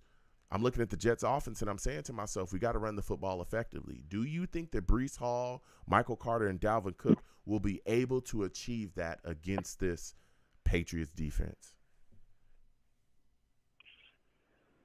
Hey, Joe, man, glad to hear you doing the show again, and thank you for letting me on. Absolutely. Always a good time talking to you, brother. Thank you. This is a tough one. I would say think about that Bills-Patriots game a few years ago when the wind was crazy and we just saw running all night. And if that's going to be the case, I'm assuming that the Jets are going to be able to pull out the victory in the way that you're talking about. But I'm not expecting anything more than 13-10 or 13-9, something like that, like a real ugly, old-school, physical football game. And the reason I'm giving the big up to the Jets is, the old squeaky wheel theory, man. You get Breece Hall kind of upset about the amount of carries that he received last week. And then you get a game like this week where they're like, oh, you want more carries, huh? Okay. We're about to feed you all the carries you can handle, man. So I think Brees is such a talent that he's going to make enough plays for them to win. Because think about it, both teams are going to be really conservative and buttoned up, hoping that the other side makes the first mistake, because that's the clearest path to victory when you're dealing with weather like this. But yeah, man, I haven't talked to you since before that fateful, that terrible day where we saw that thing happen. Yeah, that shall not be mentioned. That shall not. At that this was rough. Point, man, coach up Zach the best you can. Man, I want to go get Gardner Minshew, man. Really? I want to go get Gardner. Look, really? we're already all in for the season. The tickets have been sold. We got the primetime game still. The expectation is still the expectation as far as getting things done. I got no problem with going to get Gardner, man. And even if he doesn't start, I don't care. Just to have the extra insurance there. Listen, and I hear you. And now we've talked with Jets fans ever since what happened with Rodgers, and Rodgers has talked about possibly coming back later on this season. We'll see what happens. Modern medicine. We've talked about that. People started calling me Dr. Joe, and I started talking about some of the things that can happen now with modern medicine. But, we'll see what happens in the future with that. But I look at it like this. People talking about Gardner Minshew. I mean, there's nobody really available on the market that is going to make you significantly better. Of course, we know that the New York Jets have also come out, Sella out of his own mouth has said, listen, we're going for it. Zach Wilson's going to be our starter. He's going to be our starter going for it. That's it. I don't think there's anybody available out on the market realistically that's going to make the New York Jets significantly better. Nobody. People talked about Colt McCoy. People talked about various other guys. Carson Wentz, who is not good at all. Gardner Minshew, I know he's with his squad. I don't think they're even going to give him up. And if they do, they're going to want a lot more than what he's actually worth because they see the New York Jets are in a situation. And I don't think that Gardner Minshew is really that great either. I know that he's doing his thing, but he's not really that good. So I think here. Whoa! He's not great, of course. Yeah, he's, I get great, it. Like we're he's not looking great. for great. Yeah, but the job is game manager, limit mistakes, and throw the ball short to intermediate with a high completion percentage. Like that's all that's being asked but of you gotta anybody who would play quarterback for the Jets this year. Yeah, but you got to ask yourself this: Gardner Minshew has to come in. He has to learn a brand new offensive system, right? That takes a while. Then he's also got to understand the system to a point where he can go out there and just run it seamlessly. Then he also has to build chemistry with the offense, right? Wideouts, tight ends, all these guys, offensive line, everything. And then he's got to go out there and perform. That is a lot. That's a lot to ask a guy. I don't think you're going to get significant production But with from a scaled-down playbook, though, Joe, but with a scaled-down playbook, I don't see that as a problem. Because I think we both know, watching Zach right now, we don't have the full playbook as is. So you're already dealing with a game plan specific playbook. So I think it's possible to bring a guy in. And yes, the organization is saying all the right things. We're going with Zach. Well, that's basically results dependent. If the results are, listen, if disastrous, then that changes really quickly. So if Zach goes out there. Zach hold on to the job? Right. Yeah, if Zach goes out there and just kills us, if he goes out there and kills us on a weekly basis, of course they're going to look to move on and bring somebody else in or somebody else to be a starter. And that, honestly, they've already called up Tim Boyle. I think Tim Boyle is going to be that guy that they probably, say, look, we're gonna sit Zach down. But honestly, like I think they're, like they said, they're going to ride with Zach. And Zach so far, right, hasn't really killed us. He hasn't. Even when he stepped in for Aaron Rodgers. We look at that game, right? All intents purposes, this was a year that Zach Wilson really was supposed to be sat down and just watching the game from the bench and studying Aaron Rodgers, studying this offense and getting prepared for whenever A-Rod was going to move on. That's what this was about. Even Sella talked about it. He was supposed to be sitting on the sidelines, eating flower seeds, watching the magic happen. Well, he gets called in. He gets called in, right? He goes in there, and I thought he played decently or solidly against the Bills. He made a mistake. He had an interception, came right back, and he absolutely played well enough for us to get a W. Threw some nice balls. There were some nice throws that he made. He also threw one up to Garrett Wilson, got a touchdown. Looked solid. Against the Cowboys, first 3 quarters, he was good. He was not bad. He did not kill us. at all. And I understand why Jets fans are looking, 1 foot out the door on Zach Wilson, but he looked really good. Zach Wilson was not the problem against the Cowboys at all. He wasn't. Even Brees Hall himself. That was just even Brees Hall Micah himself Parsons said, game. Like, listen, we need to do more to help Zach Wilson. He wasn't bad at all. So I don't think are we more limited with Zach Wilson than Aaron Rodgers? Of course, right? That's there's no doubt about that, right? The offense is more limited with Zach Wilson than a Hall of Fame quarterback. Yeah. But I think that Zach is showing us that he's taking the next step forward. His pocket presence, way better than the last 2 years he's been here. His footwork, way better than the last 2 years he was here. We saw him make a great throw against the Cowboys as well to Garrett Wilson, on time, with speed, moving. Like, he's making plays out there. It's just he's got to do that consistently. And again, we're going to have to see that going forward and showing us. And I truly believe, and I'm being completely honest, that if the New York Jets staff, Robert Saleh, all these guys who their jobs are on the line, we know that, right? Jets fans will be screaming for you to get fired in a heartbeat. Let's keep it real. If they really thought it was a significantly better alternative that was realistic for them, they would have already done that. They would have already made that. Like you said, listen, the tickets have been sold. Well, the jerseys have been bought. The tickets have been sold.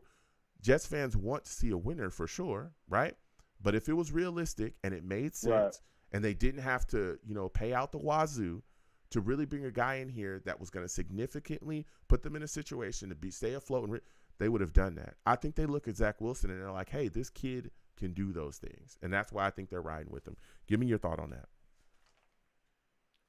Yeah, I don't think the issue is finding somebody that'll be significantly better than Zach. It's not a thing of better. It's a thing of, can you fit in this box? Because whatever quarterback we have playing this year is going to play in a box. You're going to play in a very conservative, buttoned-up play style, similar to what, hey, let's be honest, that's what the Cowboys did with Dak last week. They said Micah Parsons is going crazy. We don't want to risk anything. And Dak was making dink and dunk, short throws, no degree of difficulty, but won't turn the ball over type of scheme. And that's what you're going to see from the Jets for the rest of the year.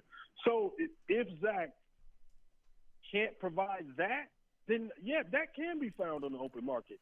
And, yes, you will be price gouged. Yes, we're going to have to pay a premium for it. But for this season, I think it would be worth it because this season going forward is all that matters, and getting just a playoff game at least. And then you hope on the miracle of the boy A-Rod coming back like Willis Reed or something, walking on to the – like, look, I'm not shutting the door on it either, man. Aaron's crazy enough to try it, so I ain't shutting the door on it, man. It is what it is. But, Joe, you talked me off the ledge of being unreasonable and offering up everything to get one of these guys. But I think you understand where I'm coming from, where it's like, look, what's going to be asked is not going to be much. Like, I don't know. Listen, they're asking you to come in here and light the league on fire. Yeah, listen, I hear you. And maybe I'm crazy, but I'm a guy that thinks with this defense and the weapons that we have, I think with Zach Wilson, we could still be a playoff team. I think that. When you look at the New York Jets, when you look at the New York Jets, statistically, the greatest offense we have ever had statistically has been quarterbacked by Ryan Fitzpatrick. He was trash. It was trash. But statistically, he holds records here offensively. Why? Because all he did, Brandon Marshall, Eric Decker, we had a solid running game. We had a defense that was lights out. He just got the ball to guys and let them go do their thing. He wasn't Dan Marino. He wasn't Drew Brees. He wasn't Peyton Manning. He wasn't none of those guys. He just got the ball out to guys that can catch and run. And that's I truly think that with Zach Wilson here, we still have an opportunity to make the playoffs. The door is not closed. He just has to be smart. And I understand the reservations, okay? For those of you that are about to DM me, like you always do, I love hearing from you. I got to put that out there, okay? All I'm asking for Zach is if the play is there, make the play. But besides that, brother, throw it away and we'll punt. Okay. Because winning this game conservatively is a possibility for us. And look, we can do a lot with that. Yeah. No, yeah, I'm telling you. Just got to be careful. Now, before I let you go, all right, we're talking Give me your final score prediction. Jets, Patriots. Who do you think wins? Who do you think loses? How do you think it ends up? Give me the Jets 13-9. Ooh, okay. Horrible looking game. Yeah. For fans of new school, high air raid, high scoring offensive football. But for old school fans who want to see some slobber knocker stuff, some real physical football, Bill kind of trying to stare us down, playing the same way. Yeah, man. Dude, I can't wait for it. This is old school football. Let's have at it. All right. And for those fans,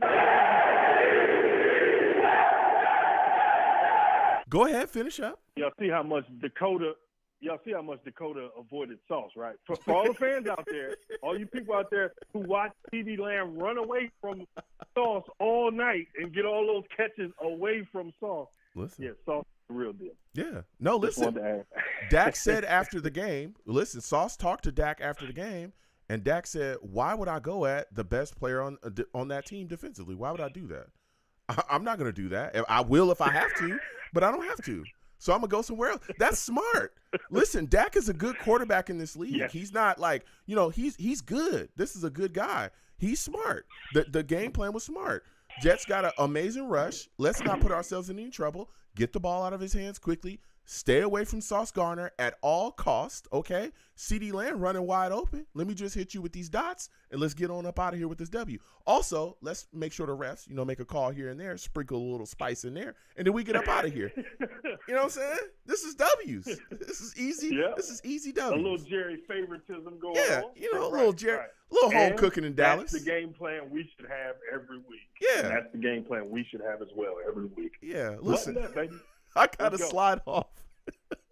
You have yourself a good night, my friend. Thanks, Joe. All right. You have a good one. Bye. Listen, man.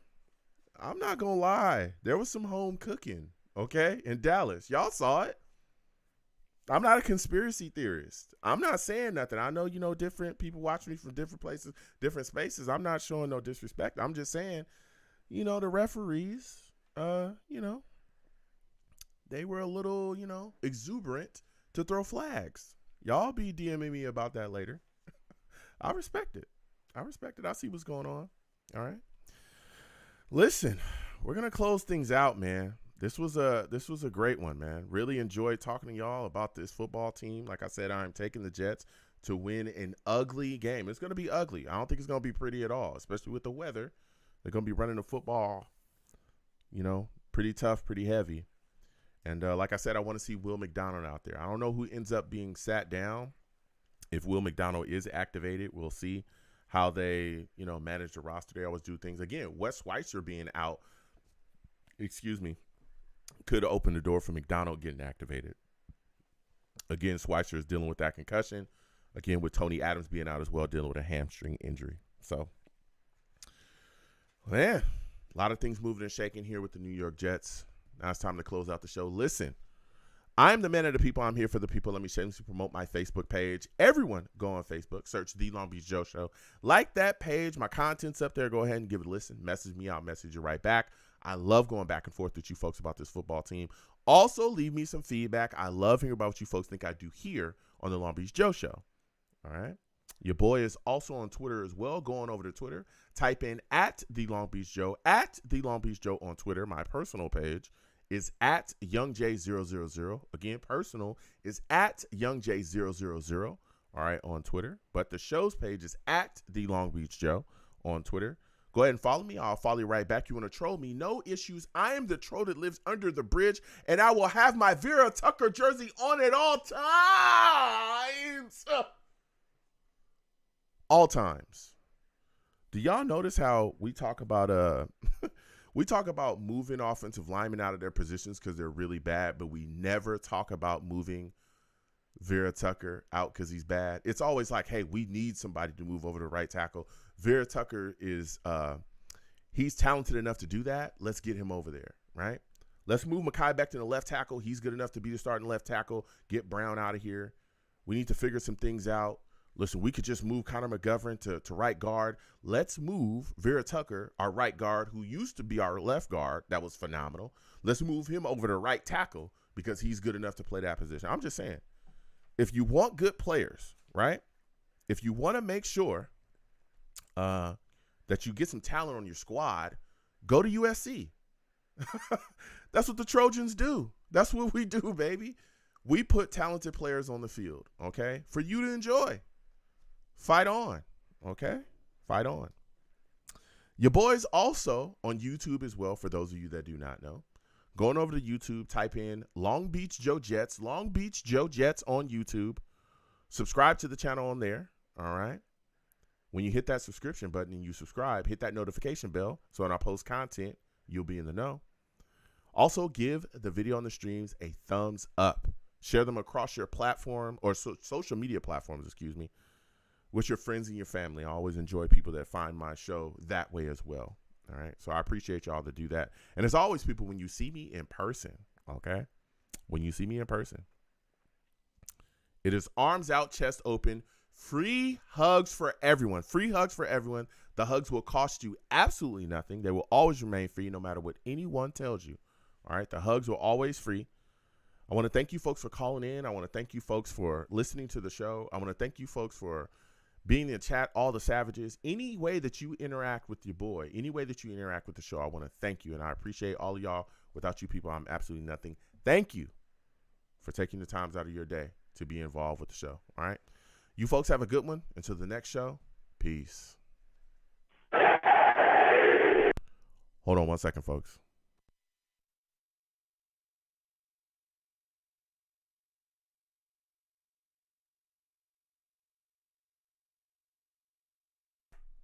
Pow, I should be back. Okay. Listen, for those of you that are new, all right, exclamation. That is my link tree. So that link tree, right, that is posted in the chat just now, that link tree has the links to all of my social media platforms. It also has the links to all of my YouTube pages. All right. We have a lot of fun over here. We do these radio shows year round. We also do live watch-alongs. I won't be able to do the live watch-along with y'all this weekend, okay? I'll let y'all know when we can get back to that, but we will have a live radio show, I believe, Tuesday upcoming. We're going to have a live radio show, okay? And I'll let y'all know about that. But I cannot watch the game with y'all this weekend, okay? So, and again, I want to thank everybody for joining me. Again, please give the video a like. Salutes to everybody. J.E., I see you in the building saying like up. Thank y'all so much. Please give the streams a like. It helps the show get out there and the YouTubes, okay? The YouTubes, all right? Whatever they do, it helps the show get out there. So I appreciate y'all that give the stream a like and share it as well. Helps me to get out there. You know what I'm saying? And again, I want to thank everybody that subscribes to me, all the new subscribers, everybody that watches me. Always forget to say all the people from overseas as well. Salutes and respect to all of y'all too that listen to me. No matter where you're listening to me from, salutes and respect to you, and I thank you. But especially the people from overseas. I'll be getting hit from, by people from, all over the place. Afghanistan, Middle East, all over Australia, UK, England, Ireland. Thank y'all for watching me across the pond. It's always amazing to hear that people listen to me and want to go back and forth with me about stuff. So thank y'all for that. So we have a lot of fun over here. Keep in mind, this is a show that I do not allow cursing. That's the thing on my show. Don't call into my show cursing. I will get you out of here fast, okay? I'm talking fast. It's a family show, all right? I have young people that listen to my show. I have old people that listen to my show. Do not call on my show a cursing. Also, this is YouTube, all right? Don't do that. I will get you up out of here. People that have been here, the savages that have been here for a while, know I'll get you up. I'll hang up on you fast, okay? Now, I'll give you a warning. If you get crazy, I'll get you up out of here, all right? So we have a lot of fun here. Also, keep in mind, this is the number to the show for the foreseeable future forever. So when you call in, just know I can see you, okay? I can see you. I have a queue system. I can physically see you. If you're patient, I get to everybody. Trust. All right? So just be patient. Wait your time. Again, y'all saw tonight we had callers.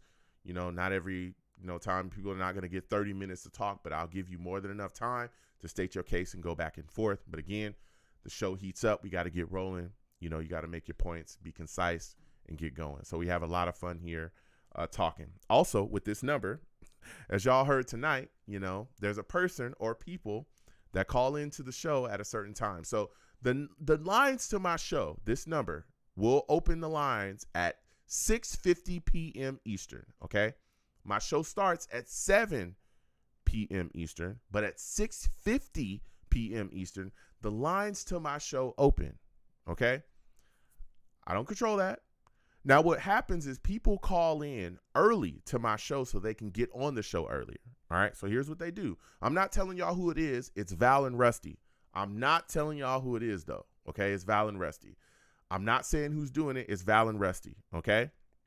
So what they do is they call in at 6:50 p.m. Eastern to this number right here, and they wait 10 minutes until the show starts. I usually give my little spiel. It's usually about 10 minutes, and then I go straight to the lines and I'll talk to the people. So that's how they get on the show so early, okay? A lot of people be like, man, how do people – they call in earlier, okay, than the 7 p.m. Eastern start time. That's how they're doing it. It's not illegal for you to do that. It's not illegal at all. It's completely legal. I can't control it. It's completely legal.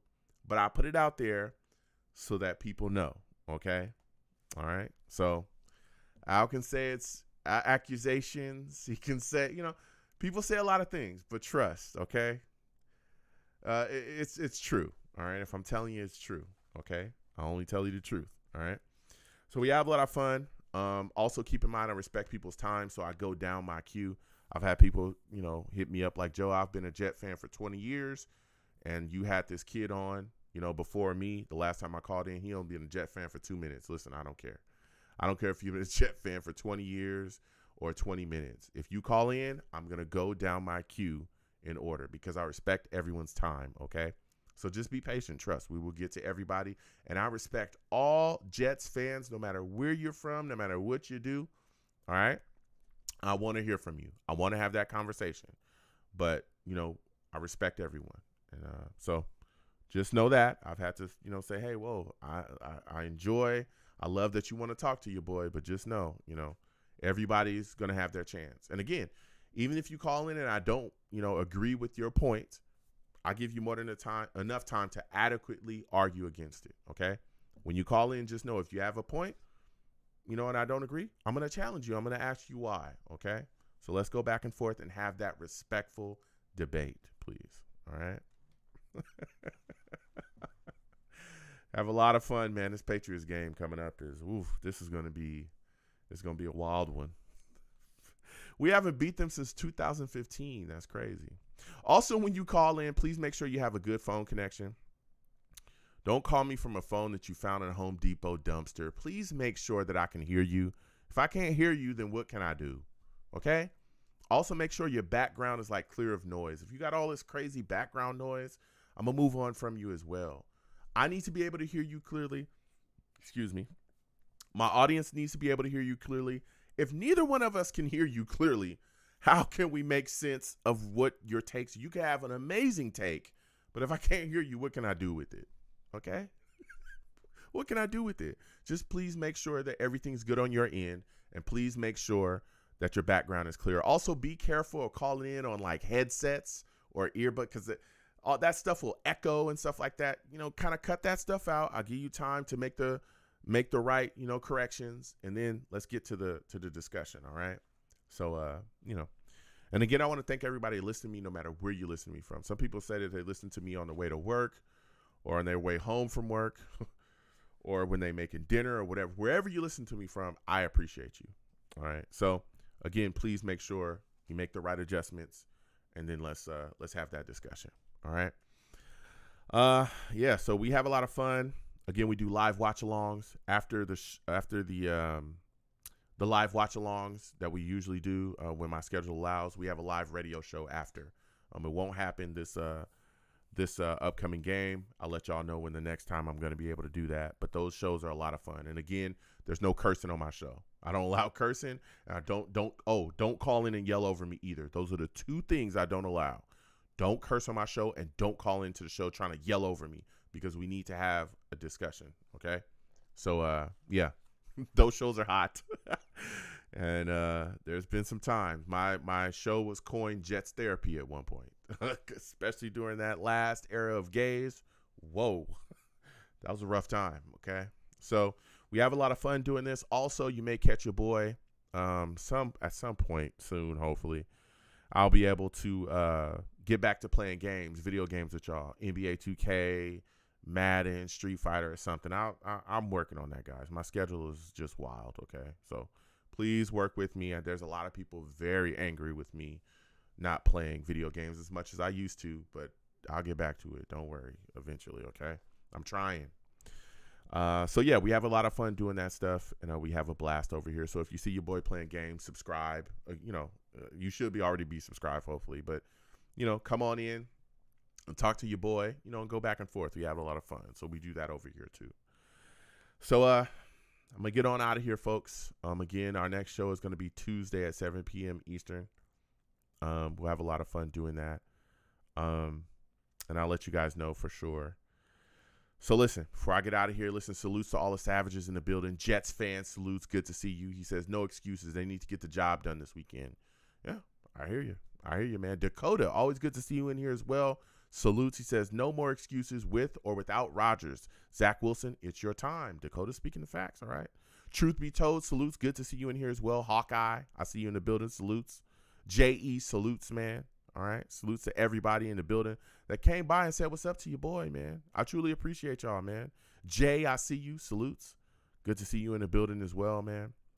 Jigga Man, I see you. Jigga Man Porto, always good to see you in the building as well, man. GVH, always good to see you too, man. Salutes. Always good to see G in the building, man. G, we need to hear from you more often, bro. Call in. All right. Jay Clark, I see you. Salutes. All right. Salutes to everybody, man, that just came on by and said, what's up to your boy, man? I truly appreciate y'all interacting with the show any way that you do, whether you call in, Savages in the chat, you know what I'm saying? Going back and forth. I truly, truly appreciate y'all, man. This is why I do the show. I want to connect with people and have a good time, talk about this football team. Adrian Gutierrez, salutes to you as well, man. Always like having a good time and, going back and forth about this football team, man, and having a great discussion. So I got to get out of here. Listen, folks, be safe, okay? Be safe. This world is crazy, man. And it's getting crazier every single day, all right? Don't ask me why, okay? But it is getting crazier, all right? Sit down with your friends and your family, all right? Eat some good food, make some good meals, sit down, watch some good TV, and make those moments with the people that you love the most. It's extremely important in my life. Also, it's important to you and yours. Let those people that you love and care about know that you love and care about them.